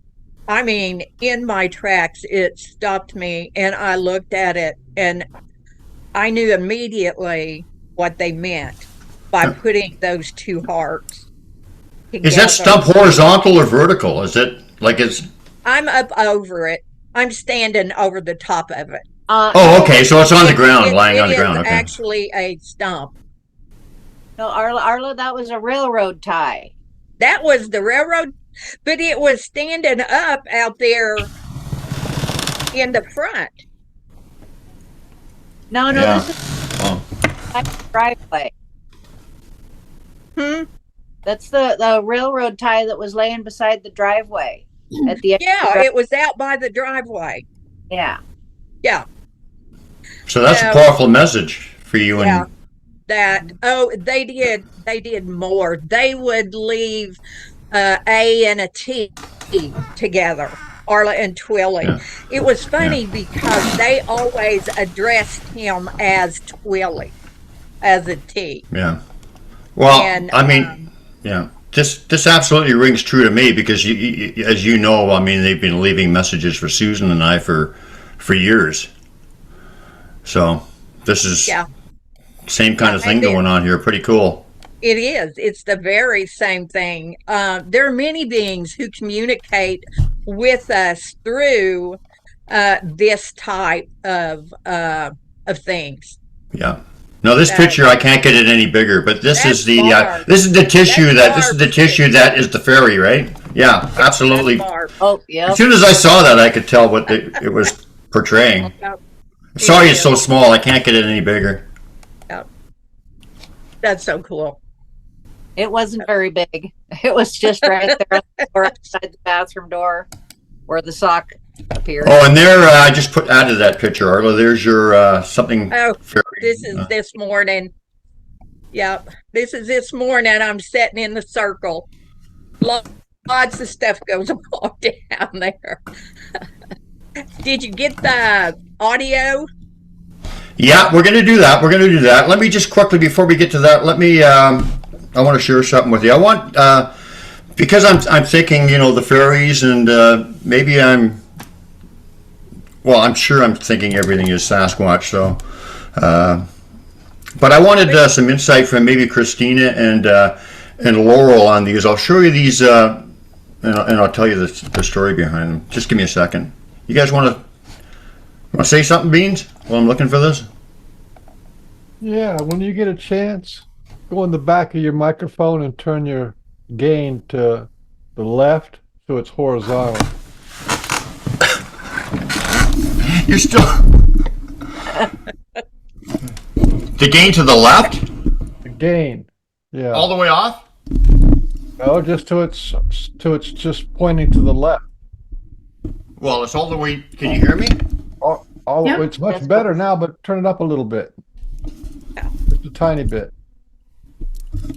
I'll say something. Better. Yeah, That's better. that's good. That's better. Well, why didn't you tell me that to begin with? It was just a simple. I mean, we've been going over this for like 5 years, and it was just a simple knob at the back. Yeah, that's called a gain. It's how loud the your voice gets picked up. Yeah. Okay. Well, I'm glad we resolved that. It so only let took me- 5 years. Let me. Yeah, it only took us 5 years and a lot of heartache. Okay. Yeah, I want some of your insights on this. What do you guys think? Is this okay? So here we go. Brian, what do you think? What do you think? Well, I about think what you're gonna ask? I think I'm being well. Obviously, being contacted by more than just Sasquatch, because I mean, I had that where I was actually a praying mantis person. I was there. It wasn't a vision. I was actually there. So that was kind of like, okay, somebody's telling me something here, and I just think I've seen too many small. I've just seen too many small glyphs, little tiny ones like Arla said, and I just got a feeling that yeah, I'm just not. I'm just putting everything on Sasquatch where maybe I should be open to more stuff. So here's the glyph, and like I said, this is in a Walmart parking lot in the middle of town. I'm just walking along doing my daily affirmations, thinking, you know, give me an abundance of love, knowledge, wisdom, health, that kind of stuff. And there it is, right there as I'm thinking that, like thought, there it is. And that's, you know, I recognize that as RE's sign and with the X or whatever, but it was pretty small. And I don't know. I just think, what do you girls think? Looks like a little fairy glyph to me. Yeah, if that's asphalt, then those rocks are tiny. I mean, each one of those rocks is smaller than your fingernail. Yeah, it's only a couple inches tall, maybe. How maybe. long ago did you find this? Just How a few long ago? days ago. Just a few days Okay. ago, and then I a think couple it's days after fairy. that, And then Oh a yeah, it's couple fair, days just so after you can that, have something to talk about. That's what. Right. Because you're opening your heart and your mind to them with this podcast, which is going to bring the fairies in. So, that tells me it's fairy. You're what do you think, focusing talk what, to you. Right. Christina and Laurel, what do Right. you guys say? I'm just thinking, not that there's anything mystical about this at all, but that they know if they make an A, Brian, you're going to pay attention. They what? Sorry? If they make an A like RE, you're going to pay attention to it, whether you recognize it as a fairy thing or not. It's going to Oh, get your absolutely. attention. Yes. So now that they have your attention, there might be other things coming. Yes. Well, 2 days after that, there was. Susan and I were out in another, we were in a parking lot getting out of our truck and just talking. And I looked down and we saw this. Now, initially, there was not a car there. The car pulled in after the fact because I was excited. I went back to my truck and got the camera. When I came back, the car pulled in, but you can still see it. And there it is. Yep. Yep. What we focus on, we attract. Yeah. Yeah. So, I mean, the thing that is always, I think it's a time thing. And there's many different ways you're going to look at it. But one of the things that's always really fascinated me and I found just magical is thought action. Like you just have the thought and there it is. I mean, I've talked about that before. It's like thought placement. They put the thought in your head many times because they have something to show you. So there it is in action. So That's it's connected. That's such a connection. out of something that magically something appears, but they knew that it was going to be there, so they put the thought in your head so that you get to feel that magic.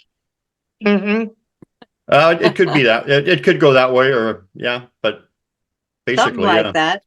Something along those lines for sure. So let's get down to we're going to watch Arla's video. Is that what we're going to do now? Let me go find that. Quick, I want to chime in with this piece because they're yelling at me and I'm not saying anything, so I need to make sure I'll get a headache. Well, Christina, we asked you. I mean, don't be shy. Well, because I have a very broad perspective of the whole thing and the minute, but the piece is about the magic. It's what Barb said, the magic, right? This is the biggest thing that we can take away from all this is that magic is real and we are a part of it, you know? Yes. And we're not just randomly or trivially a part of it. We're like a really integral piece of it. And with that, we, awaken into realizing that we can easily reinform this reality to work with the magic we see and we want. Like Ginger was talking about, she gets really powerful connections with fairies when she's asking for healings for other people. Yes. Right? That's us using our magic for each other. You see what I mean? So it's like, and it's so emotional when I say this, it's like, we create beauty for each other. We lift each other. We hold each other. And that's really what they want us to have is the capacity of this magic to unleash the reality for each other, what uplifts us, what feeds us, what nourishes us, what brings us joy, what makes beauty. It's like they're trying to help us rehijack our reality to that.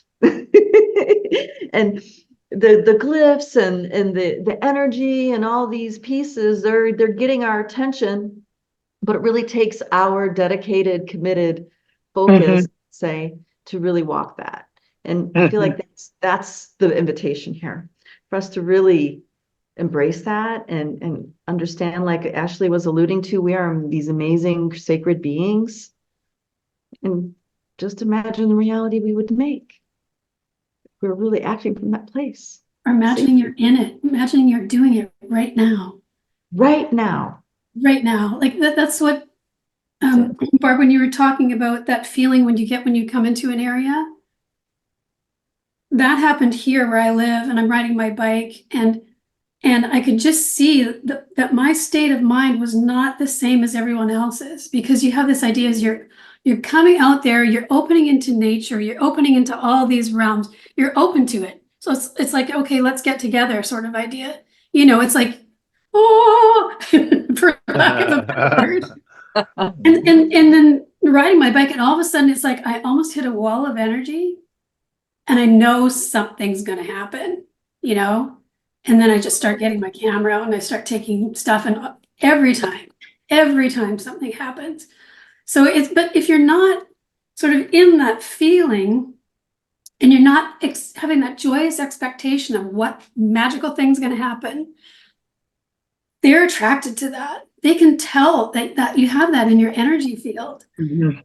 And yeah, and of course we talk a lot about energy fields in Light Body Academy, and talking about how to have a clear, solid, well-claimed energy space, because they can see that this person's safe. They don't even have to, think about it. It's like, there's one. Yeah, well, there we go, right? We got a live one. So anyway, we talk about cultivate that and things, which it's been huge for a lot of people. But just saying that, yes, those I've had that same experience with the energy field, and how you can experience that. And if you've got this beautifully claimed energy field that's clear and clean, and you can sense those things more, it's your energy's primed and ready to sense what's happening. So I just want to say that. Yeah. I think I don't that's know a where. powerful thing to say. What picked my ears up is when you said, I walked into this area and I could feel the energy. That energy was a spirit. So it was the spirit of that spot. And that leads me to one of the things that I'm kind of working on, is to try to identify how many spirits influence us. Who knows? That's a ton of them. Yeah, but let's make a list. Let me Well, there's start, animal let's start spirits. with this sort of like maybe a low-hanging fruit, but there's astrology, right? So astrology works pretty good, right? That means these stars out there in constellations, and they just happen to be earth, air, water, and fire, right? But Elements. it's categorized, and it works on you, and it works on your personality. So an Aries is an Aries, and a Scorpio is a Scorpio. You can feel them. You know that. Mhm. That's like there's definitely a spirit there. So that's something we don't think of as spirits, um, but it is. And then, like you were saying about the spirit of a place, well, there's houses. Your house is a spirit. So It there's does good have a houses spirit. and bad houses and comfortable houses Hmm. and cozy houses and scary houses, and you could just go on. Same goes for roads, and then it goes for seasons. There's this, well, you know season's greeting, and the spirit of Christmas, and then there's the spirit of springtime. Wow, Hmm. springtime's here, right? It's a feeling. These spirits all influence us, and this list just needs to go on and on as the way of getting us to attune Open our ourselves. minds to it. We are like you were saying earlier in the show, that there's all these overlapping uh, Hmm. spirit energy. Dimensions. And then there's other things like gratitude is a spirit, and so is sadness and depression. Those are spirits Hmm. on you. Yeah. Uh, yeah. There's just so many of them. Your actual car is a spirit, and your telephone is a spirit. And each one has its own energy, and it's recognized, this is my car, and your cars. If you treat your car right, it'll treat you right, and Question. Do you think we give our car their spirits because of the no, energy we put in them? no. Do you think, I was wondering if we ever create the spirit in the car, if the owner creates it? The manufacturer created it out of rock, so most of the car is made out of rock, aluminum, That's and true. So it's got spirit of its own. But I wonder if we add to the energy and it becomes like one with the driver. yeah, and it will adjust. It's in a relationship with you, Uh-huh. Uh-huh. so it will adjust. I have a funny story about a vehicle. I had a Jeep Cherokee. I loved my Jeep Cherokee. It was like 4 doors. It's great with kids, went anywhere. anyway, it was having intermittent problems, electrical problems, and my partner was mechanic and he was having a hard time figuring it out because every time he went to take it, of course, it never did the problem.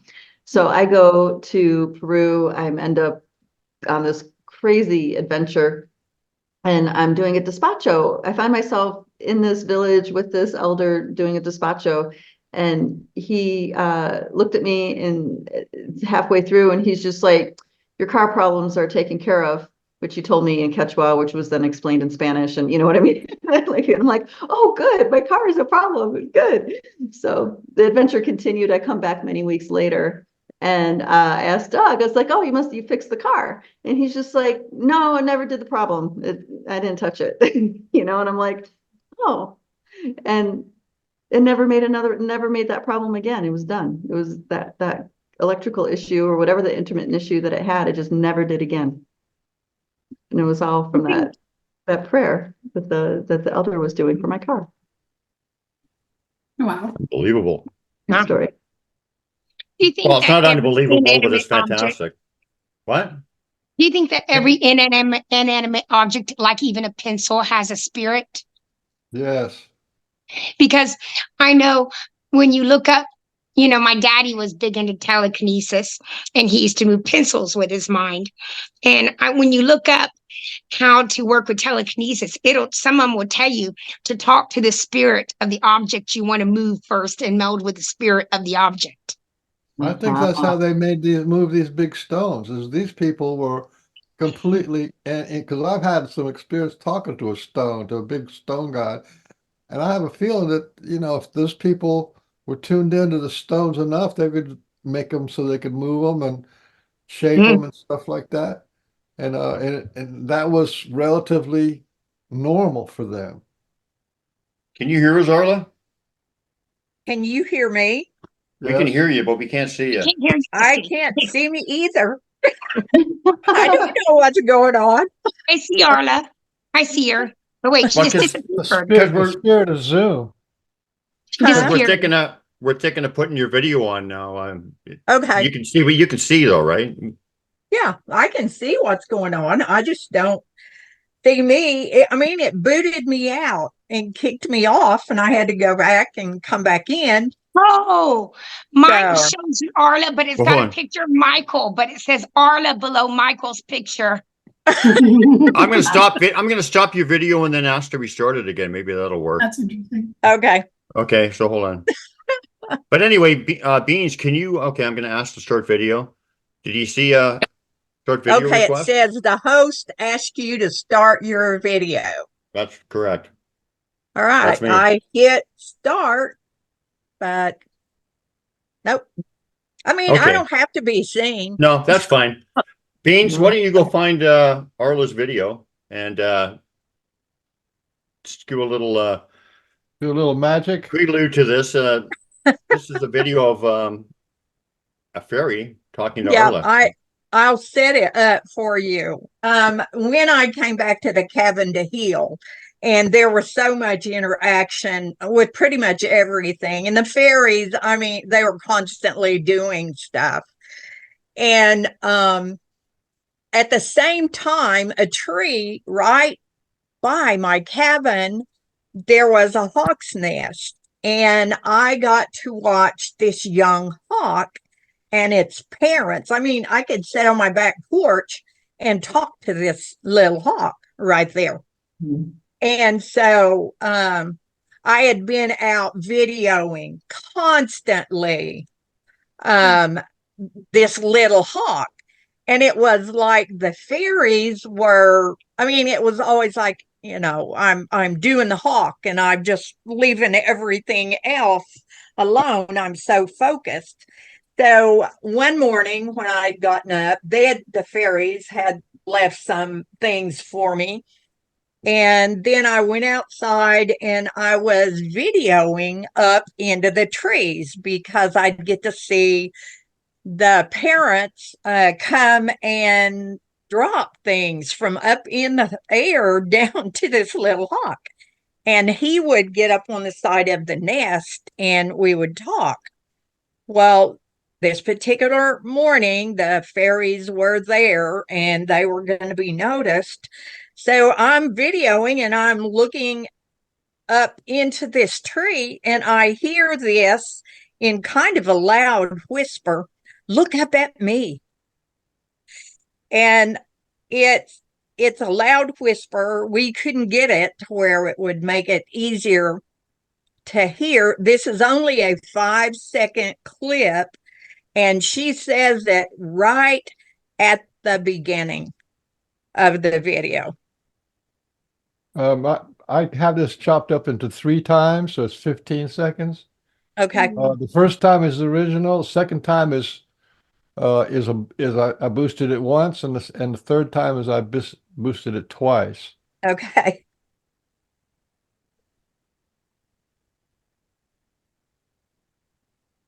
I can't hear it at all.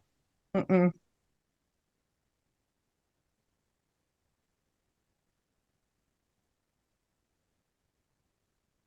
I can't There's even no hear it, man. sound. It's not making any sound. Mm-mm. Yeah. Well, let me. There's a box and you have to Make sure I check. got mine. I put the original sound back on and try it again. See if we can do it. Yeah, because you can hear it. I mean, I can hear it on my phone very well. I've heard it on your Facebook page.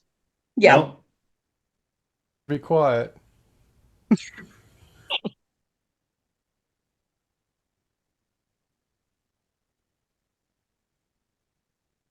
Mm-mm. No? Mm-mm. Nope. When you're sharing, are you checking the box to share the sound too? When you do your share screen in Zoom? Yeah, I think so. I can check that again. Okay. I don't know where you'd look for that. When you go to share screen in the lower left-hand corner, it says share sound and it's a box to check. Share sound. Okay.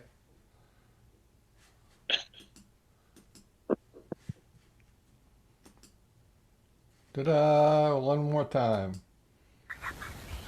There.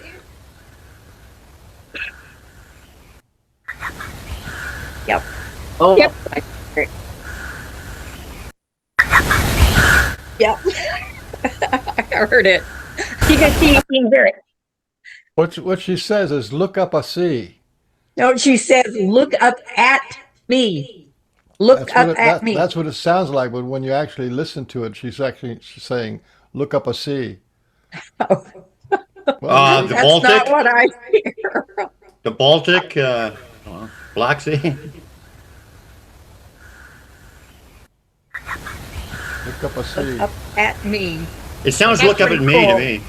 That's really cool. No, Yeah. it's look up a C. Mean it. And then the last thing she says is mean it at the end. I Again. didn't hear any of that. Wow, that's very cool. Very. I've got some. There she is. Hold on.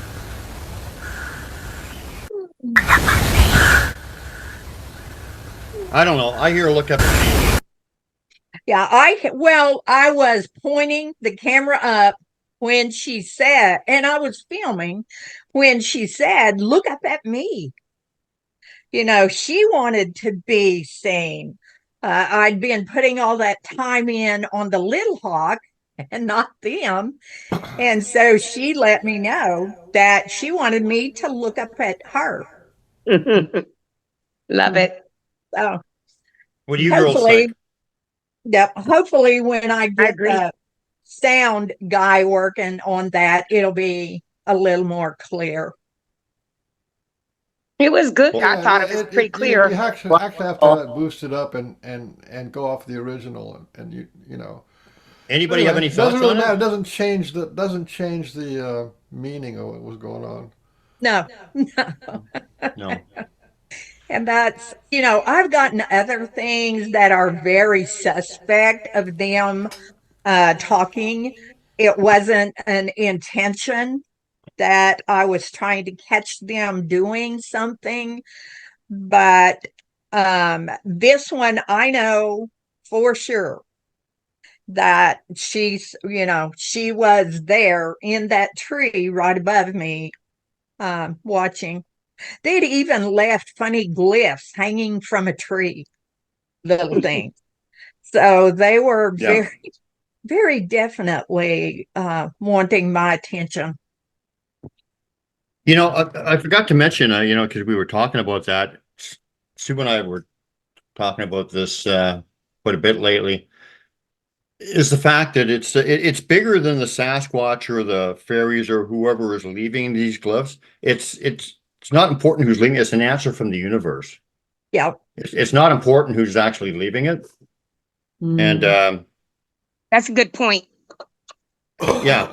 So when I say I wonder who left it or whatever, it's really kind of dumb to even think that. Who cares? It is an answer from the universe. So it's letting us, reminding us just how connected we are into everything. It's another kind of lesson there, that we are so connected into everything that we can have the thought and the answers right there, kind of thing. So it's really irrelevant when you think about it. Did Bud leave it? I don't know, maybe. Doesn't matter. It's the message, right? And so. And that's one thing that they're very good at, is getting the message across if you're open and listening. And, we know too that you can take a picture or a video and for certain that someone is in that. You've seen them, but then when you look at it again or listening, they're not there. She did this with a purpose. I did not share this with hardly anybody until I put it on a little family group page I have, and that's where Ginger and some of the others, and I've shared it, privately with a few people. I didn't know at the time when this happened, which was in May of 2020, that I would ever share it, at that point. And so this is the first time I've ever put it out like this, but they very definitely let me know that, we need to be doing this. And that's basically what we're all doing. Yeah. Yeah. And they mean it.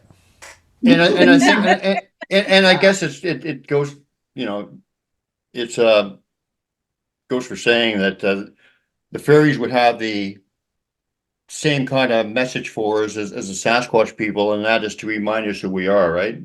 I mean, generally in a nutshell. So they're no different in that respect, I would say. They're helping us remember who we are.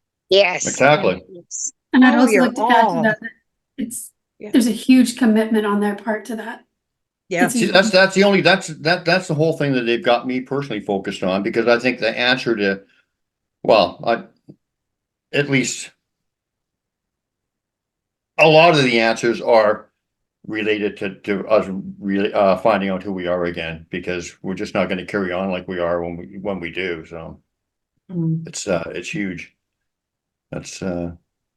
And hearing all this today, I mean, I get excited pretty easily about this stuff. But then when you hear more and more and more people are doing this, it's just like, yes, this world is so ready for this. And they're RSVPing the universe and saying, I'm ready. Bring it on. I'm ready. I'm open. And that heart just opens, and then all of these wondrous things, then they're a part of our daily existence. And that makes me so happy for everybody and for our world.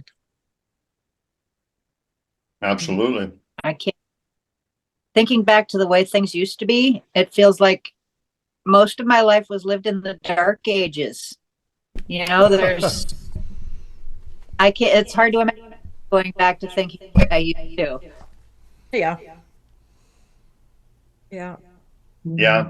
And it's for me, the line was so well, I was always kind of who I was beforehand, but they kind of just enriched it and woke me up or whatever. But it does seem like it was the old me and the new me. It was just like total, like it was just like life was just like 3D and like, none of that stuff exists and there's no magic and whatever until like absolutely like this whole world is magical and everything's connected and it's just like it was totally different. Yeah, and it was just like that.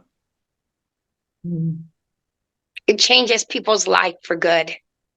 Yeah, there's no going back. No. No going back.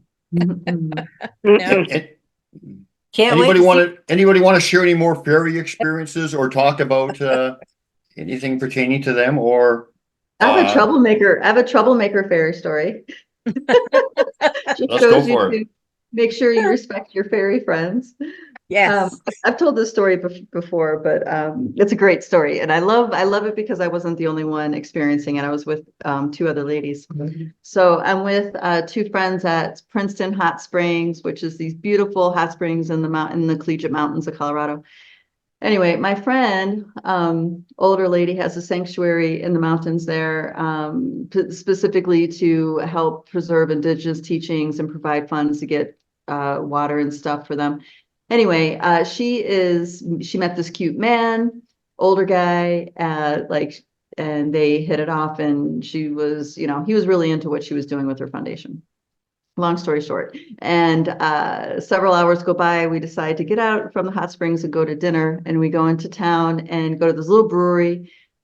A really cool place, actually. It has rattlesnake and rabbit sausage. Oh, cool. It's like a really cool like boutique. Yeah.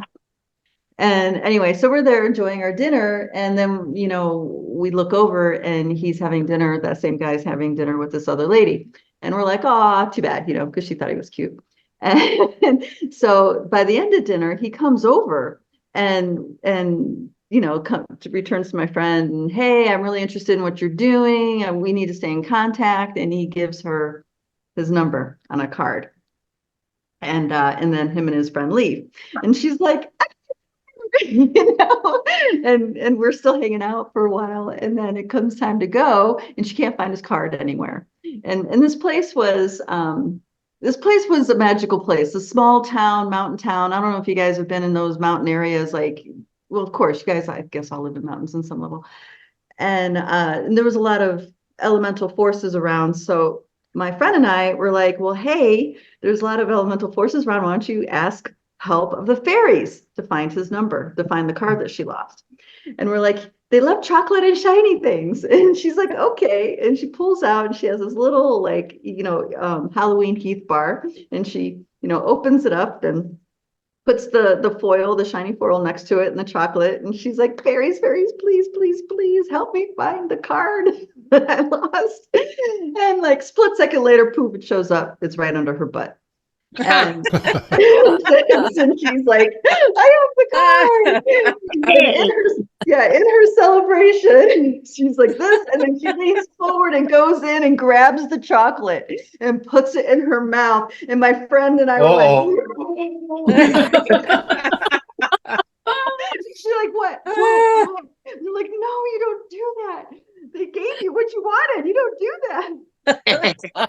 He's like, oh, it's not that big of a deal. And we're just like, we'll see. And we'll see. She lost her lighter, she lost her cigarette, she lost her keys, she stubbed her toe. One, boom, boom, boom, boom, after another. And we're worried about her getting home, So we're just like, please let her get her home safe, and little Lex, we're going our separate ways. And she gets home, and I get a phone call the next day, and she's like, Christina, I don't know what to do. They are harassing the shit out of me. It's like, I can't find the matches to start my fire, and like just all this stuff was happening. And I'm just like, well, you need to make amends. And I told her, make a little fairy altar and give them gifts that you promise that are theirs and only for them. And you just apologize and thank them and sing them song, like you need to make amends. And she's like, okay, I'm going to do that. She said it took 2 weeks for them of doing that every day for them to stop messing with her. Oh, wow. Because she really offended them. I know, it's like we knew it. The moment she leaned in for that chocolate, it was like, no. Yeah. Whoops. So that's I could just see, those commercials that slow motion. Like that. It was like that. It was like, it just, what? Well, I used to spend my summers in Ireland, and my girlfriend at the time had what's called a far back in place. That's where you go off the paved road onto a two-track road, and then you got to go through two gates to get to her property. The name of her property was Clúnshire, and that's Gaelic for Big Fairy Rocks. Oh, cool. Yeah. So there's this was in outside of Macroom, and it's just loaded with stories. I've been in fairy forts and fairy rings, just ancient stuff. But the Irish people, they have a completely different reality there. You talk about wicked fairies. The sheer, Clún Shear is the Sheehan is the spirits, is the fairies, but it's also where they get banshee from. So these guys are not, you don't play around with them, they don't mess with them, and they don't like the land being messed with. There's a story, this one guy, Ireland's covered with standing stones.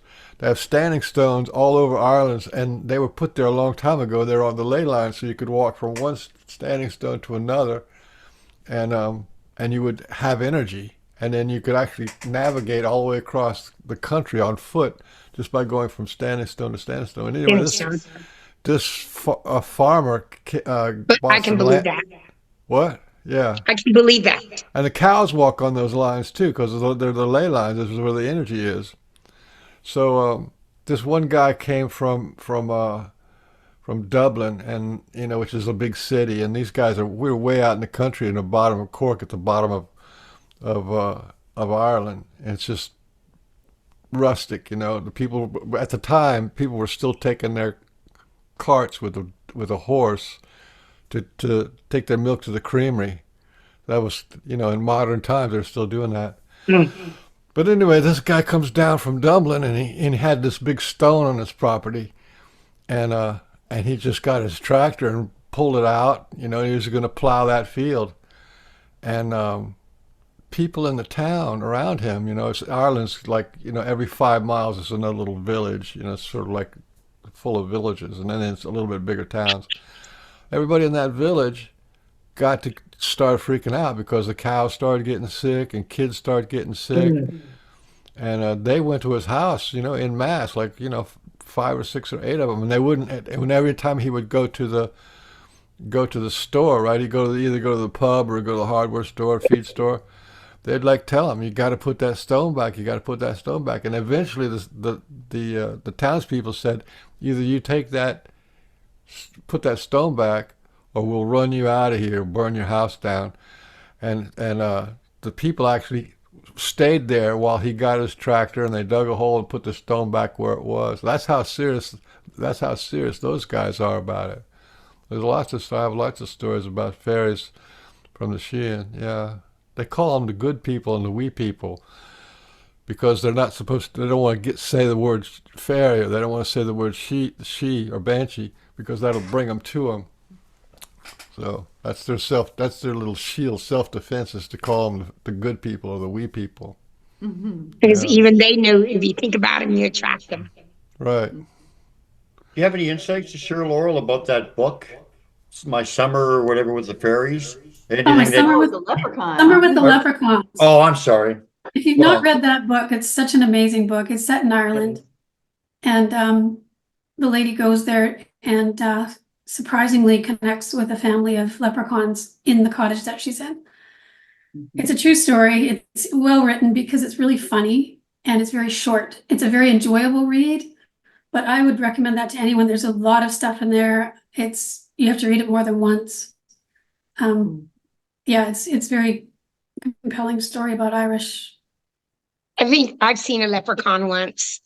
When I was younger and I would go to that tree where I saw the fairies, I saw a guy run into it, and he looked like 2 to 3 feet tall, and he ran into a hole in that tree that the fairies were flying around, and he had all green on and a green hat. Wow. So, All I could think is it was a leprechaun. How much of what we see is what we expect to see, and how much is who they actually are?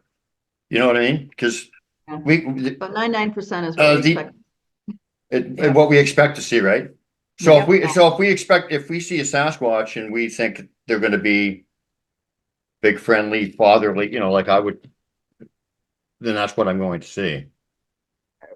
Okay, well, it also depends on how connected you are with yourself, right? So, Well, yeah.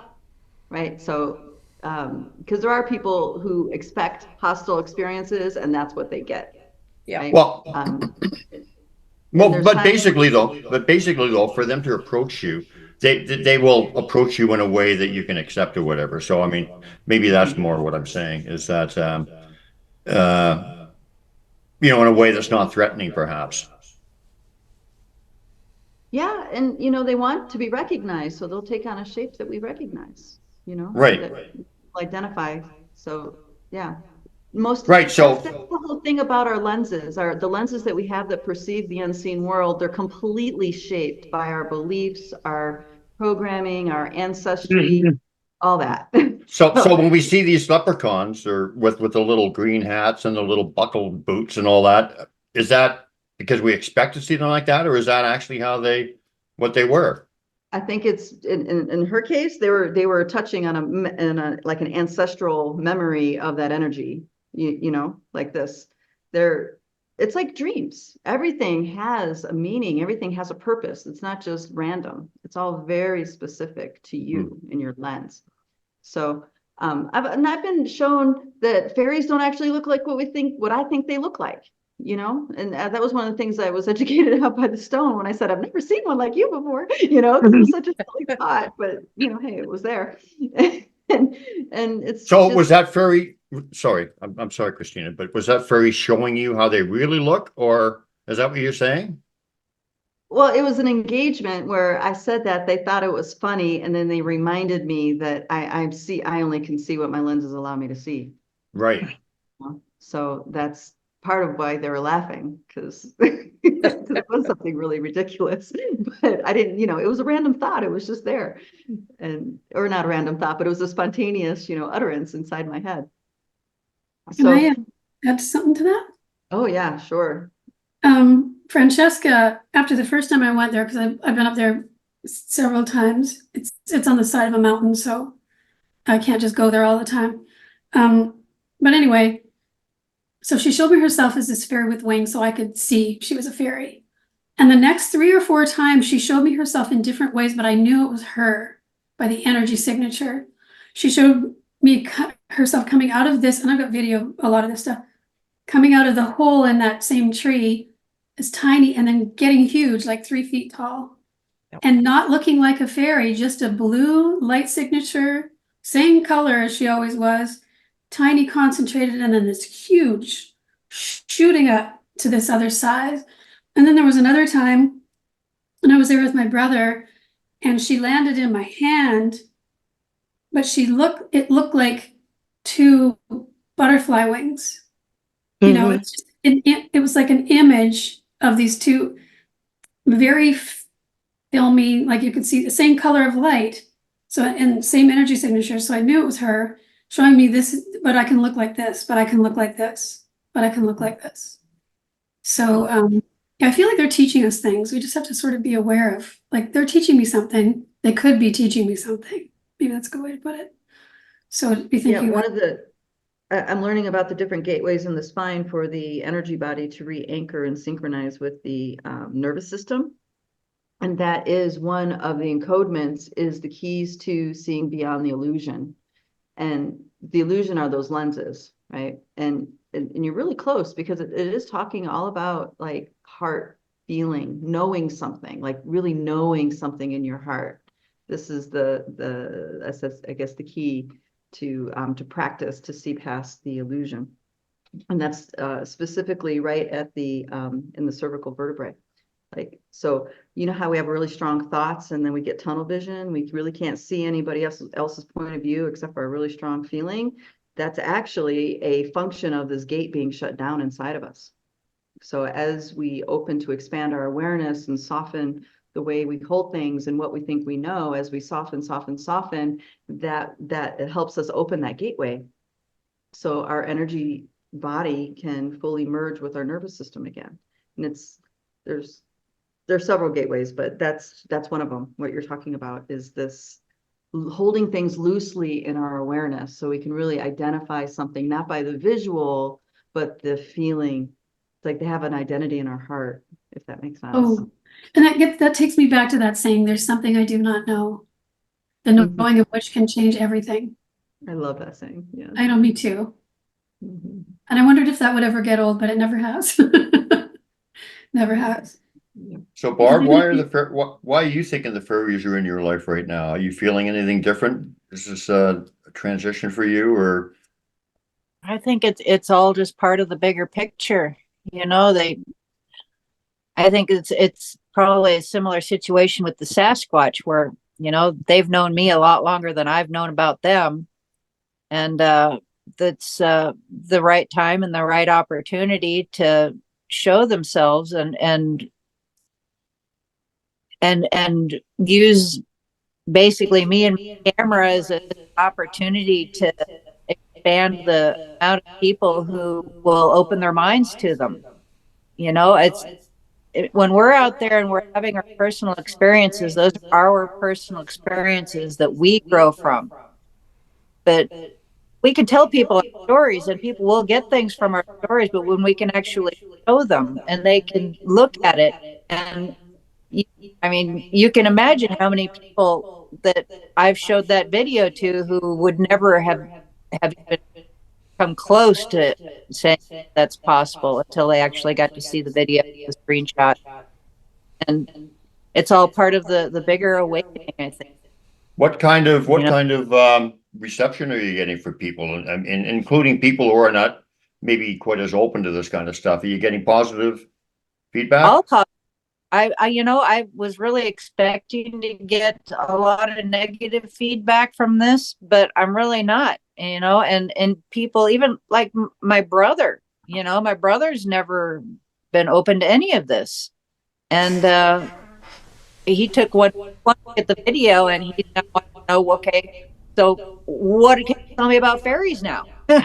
So there's just a lot of people that are going to have their minds opened by these things, especially when we can come together and we can take what you know and what I know and what Arla knows, and we can put all this together into one unit like this podcast, and be able to share that where people can have their answers and open their minds and go down the path that's in front of them with some kind of understanding. You're not going to be standing still just spinning around going, what the heck is going on, when you've got some kind of light that you can follow, where you've got something that's leading you to some kind of an understanding.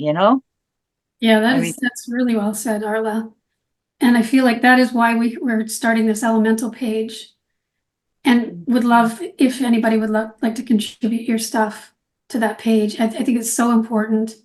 And also anybody that wants to come to our Sasquatch initiation group, please send them our way for the same reason, for all the same reasons.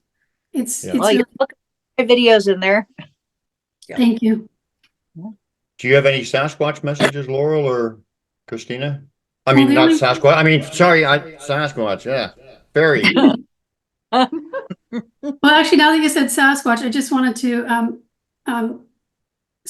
say that before we did the group yesterday, on Saturday, I went down by the river and I'd seen one print before that was kind of washed out by the water, and for whatever reason, I didn't take a picture of it. But there was another one there this time. It was very clear. Actually, I have a picture of it here. If you want me to share my screen, Brian, I can. Yeah. I think Sure. it's still But this going, isn't it? print was a confirmation of their dedication to what's going on in the way that we're describing it here. They're completely 100% dedicated to helping these realms converge as one.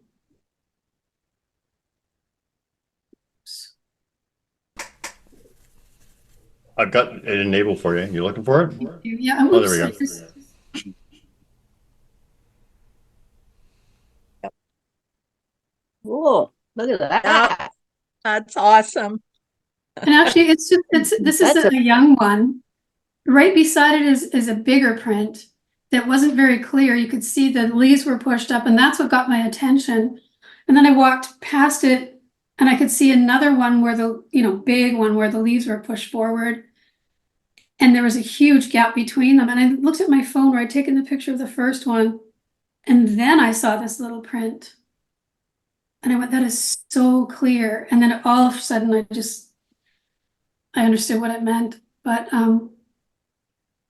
yeah, and just not taking these things for granted. They always mean something. I think you guys all know that. Mm-hmm. But anyway, that was extremely meaningful. And you think it was left for you? Well, I think it was left for me to share with other people in regards to this. That's what I feel like it was for. And what do you think that's a print of? A young one. A young Bigfoot? Okay. Yeah. Well, yeah, you gotta see the shape here. I see like 3 circles looking thing, like a dog's footprint. Toes. 2, 3, 4, and I think the 5th one's over here. Oh, yeah, it is. Yeah. It looks like I can see the outline of what looks like a foot here. Oh, okay. Yeah. Okay. I can begin to see it now, and it's actually small because that at the bottom is a leaf, so it's only as wide as a leaf there. Yeah, I think It looks like it. Here. Yeah, right here. Yeah. So it's like you can see the outline if I do this. Yeah, It okay. has You can see the toes real good. it has a lot of energy around it. There are things going on around it. I see a lot of faces, a lot of other things that are popping up. Yeah, it feels like this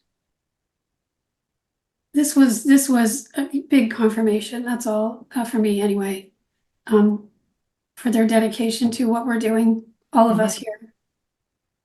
So I can stop that now. Yeah. Translation. I learned this word translation from watching a spiritual guy, sort of a Christian guy, and he used the word translation instead of teleportation or transmigration. He used the word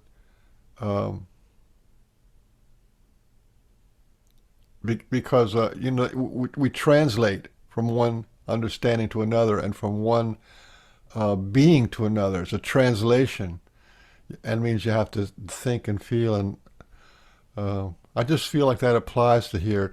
People have a really hard time with Sasquatch because they don't have the vocabulary. They can't translate the Sasquatch phenomena into their belief system, and it takes a while for them to put the words together and to be able to hold. It's a physical body and it's a spirit body, and that's a different whole language set.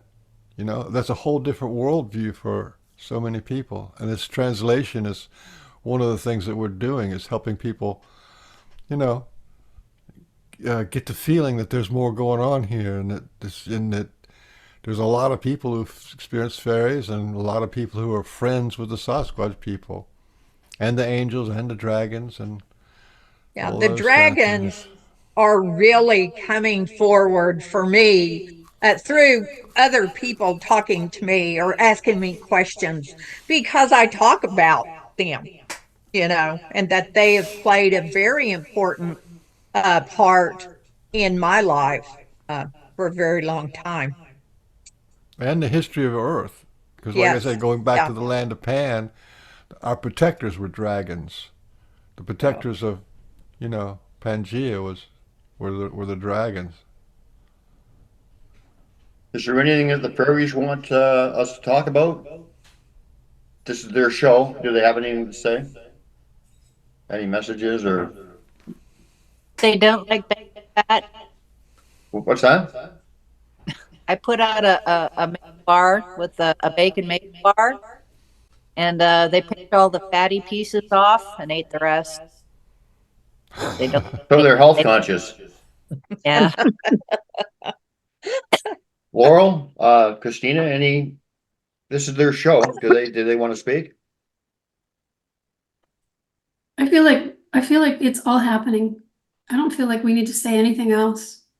Okay. I feel like there's a feeling that there's so much joy Yeah. coming through them. I don't know if you guys have been feeling it. Yes. But Yes. You mean during this show, you mean? yes. Yeah. I feel like it's all been said. I don't feel like there's anything to say. Okay, but I had to offer just in case, And if right? anyone else has something for sure, I'm not gonna say there's Christina, nothing. do you want to say anything? No, I feel like, I mean, we've covered a lot of ground, all of us, with our different perspectives and experiences. It feels pretty complete. Okay. Is that it? I can't wait to see what's coming next. Yeah. I have a feeling a bunch of us going to have fairy experiences from this. It's gonna be fairy show round 2. I think the Sasquatch are amping it up too, because there's more and more people getting good photographs of Sasquatch now. Yeah. They're still peppered around. They're not real in your face, but there's people who've got really good pictures, and that's sort of a new for a lot from 10 years ago. Yeah. Got some really good vocals in the fall. It was the best ones Really, they've ever let me vocals, record. that's right. People are getting vocals left and right now. Uh-huh. Yeah. I gave that one to you, Brian, with the vocals, but they used not to let me record that stuff on them. The video. Do you have it now? Did you say? Do you want me to share I it? sent it to you on Messenger. What is it? The let me see. Sasquatch vocals? Yeah, let me go back. Look on your page. I can go Yeah, look at it. okay. I can go look for it. This is the one that says video 1 auto clips right underneath the word okay. Well, you guys, Okay. it was wonderful sitting here chatting with you, sharing the stories. I really like hearing your guys' stories and your experiences. And I love that Ireland story. So thank you, Michael. We're going to be going there in the fall. So Oh, really? What part are you going to go to?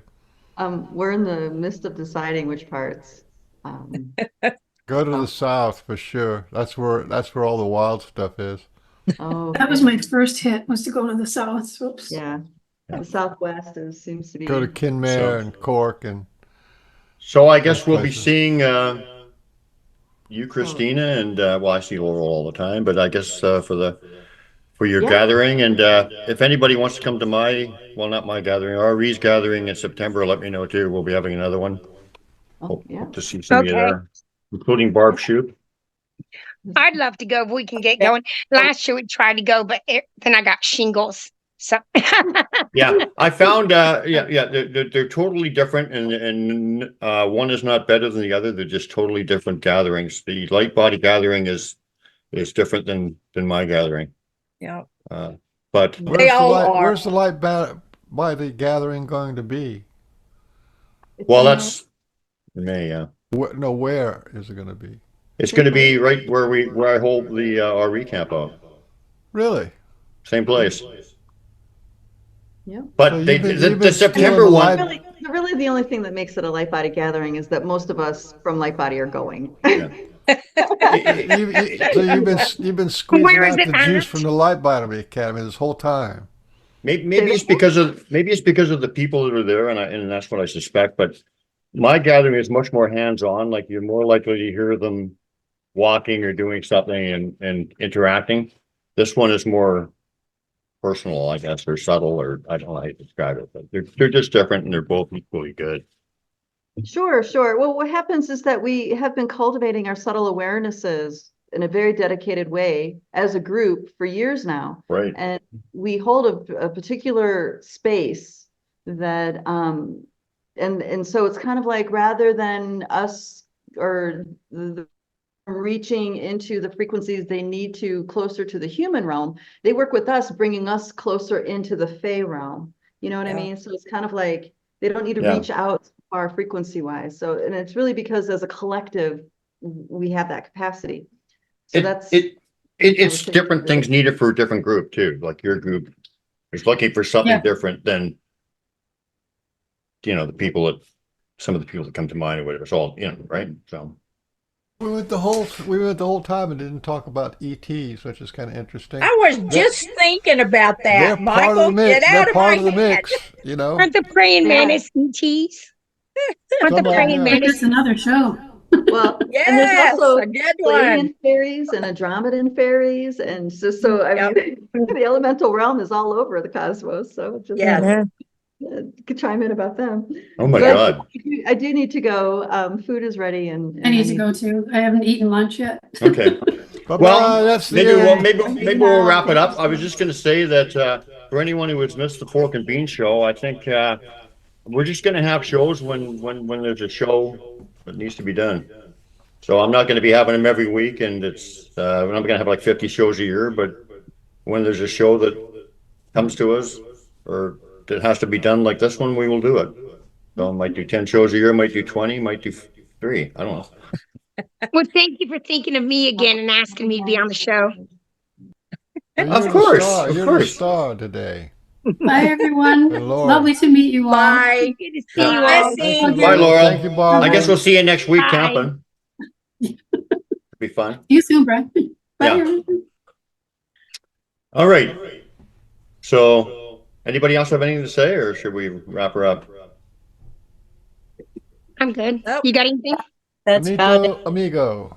No, I just I think have- I just think that, like I said and whatever, it's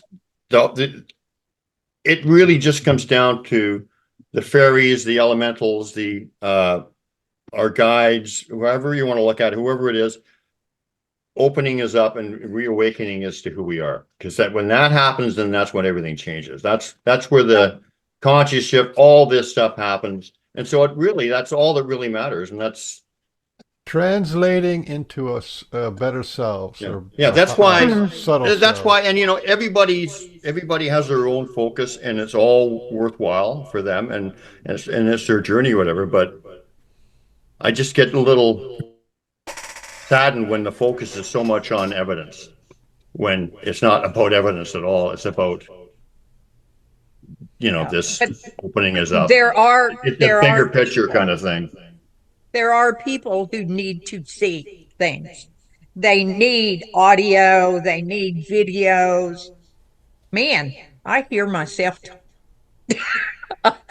and so those are not about proof. That's like Barb's video is not about proof, it's just showing, and the audio I have, it's not about proof, it's about putting that out there that this is going on. I've said from the very beginning of coming into this, I'm not trying to prove anything. All I'm going to do is share with you my experiences. Right. And that's what I'm supposed to do. Yep. Me too. Exactly. Yeah. I think if you can just show somebody something that they didn't know was there, if they didn't already have the interest, that will open a door for them. You know, that's the beginning. Yeah. That seed planting. We're out there planting seeds. Yeah. You're one of the better planters around there, Barb. I guess we all are in our own way. Yep. Even you, Tink. Thank you. Isn't that horrible when you say, yeah, even you, like, oh, I love you. Oh, yeah, even you. I take it. You can take it. Yeah. You get the fairies out. You get the fairies after me, and I'm going to have nothing but bad luck now for 2 weeks. It takes a lot to upset me, and that didn't. All right. I'm Don't sick 3 hours of fun. 3 hours. Don't of fun sick is your done. fairies on me then. So anyway, 3 girls, hours of fun ladies, is done. Chocolate. on behalf of Port Cunningham and the world's Don't eat the man, fairies chocolate. Frank, Don't Oliver eat the fairies Beans, this has been the chocolate. Pork and Bean Show. We will see you again when we're called to duty. How's that sound? Called to duty. Awesome. Called to duty. All right. Yeah. All right. Well, All right, know guys. we know the duty well. Yeah. So I guess this will Guys, go thanks for up doing pretty your soon, duty. and everyone on the group is probably wondering what the hell happened to these guys. But anyway, Just ghosted everybody on Facebook. yeah. That was a It good was show. really What do you good think? to see you guys Got again. everybody's hopes up, and then Nothing. I hardly had anything to say, which has probably made it one of the better shows ever. It was good to see you guys again, and you too, Barb and Arla. And it was nice to meet everybody else. And see Yeah. you guys before very long. It'll be here Yes. before you know it. Yes. Yeah. Yes. Well, I'm gonna try again to get Arla and Barb and Ginger and Mhm. well, Beans would be the longest shot. But I'm gonna try to get you all out for my September campos again this year. Maybe Beans could travel with us since we live in Georgia.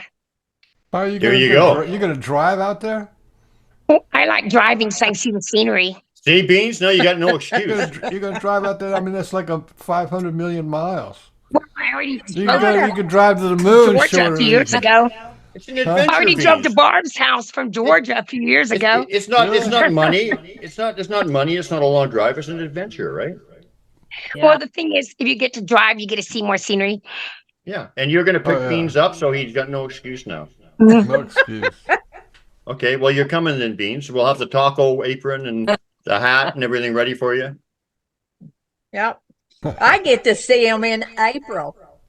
And you need to come visit me, Michael, Oh. so I can show you my Bigfoot places Is around here. Beans Very coming to close. visit you? Is he coming to your gathering in April?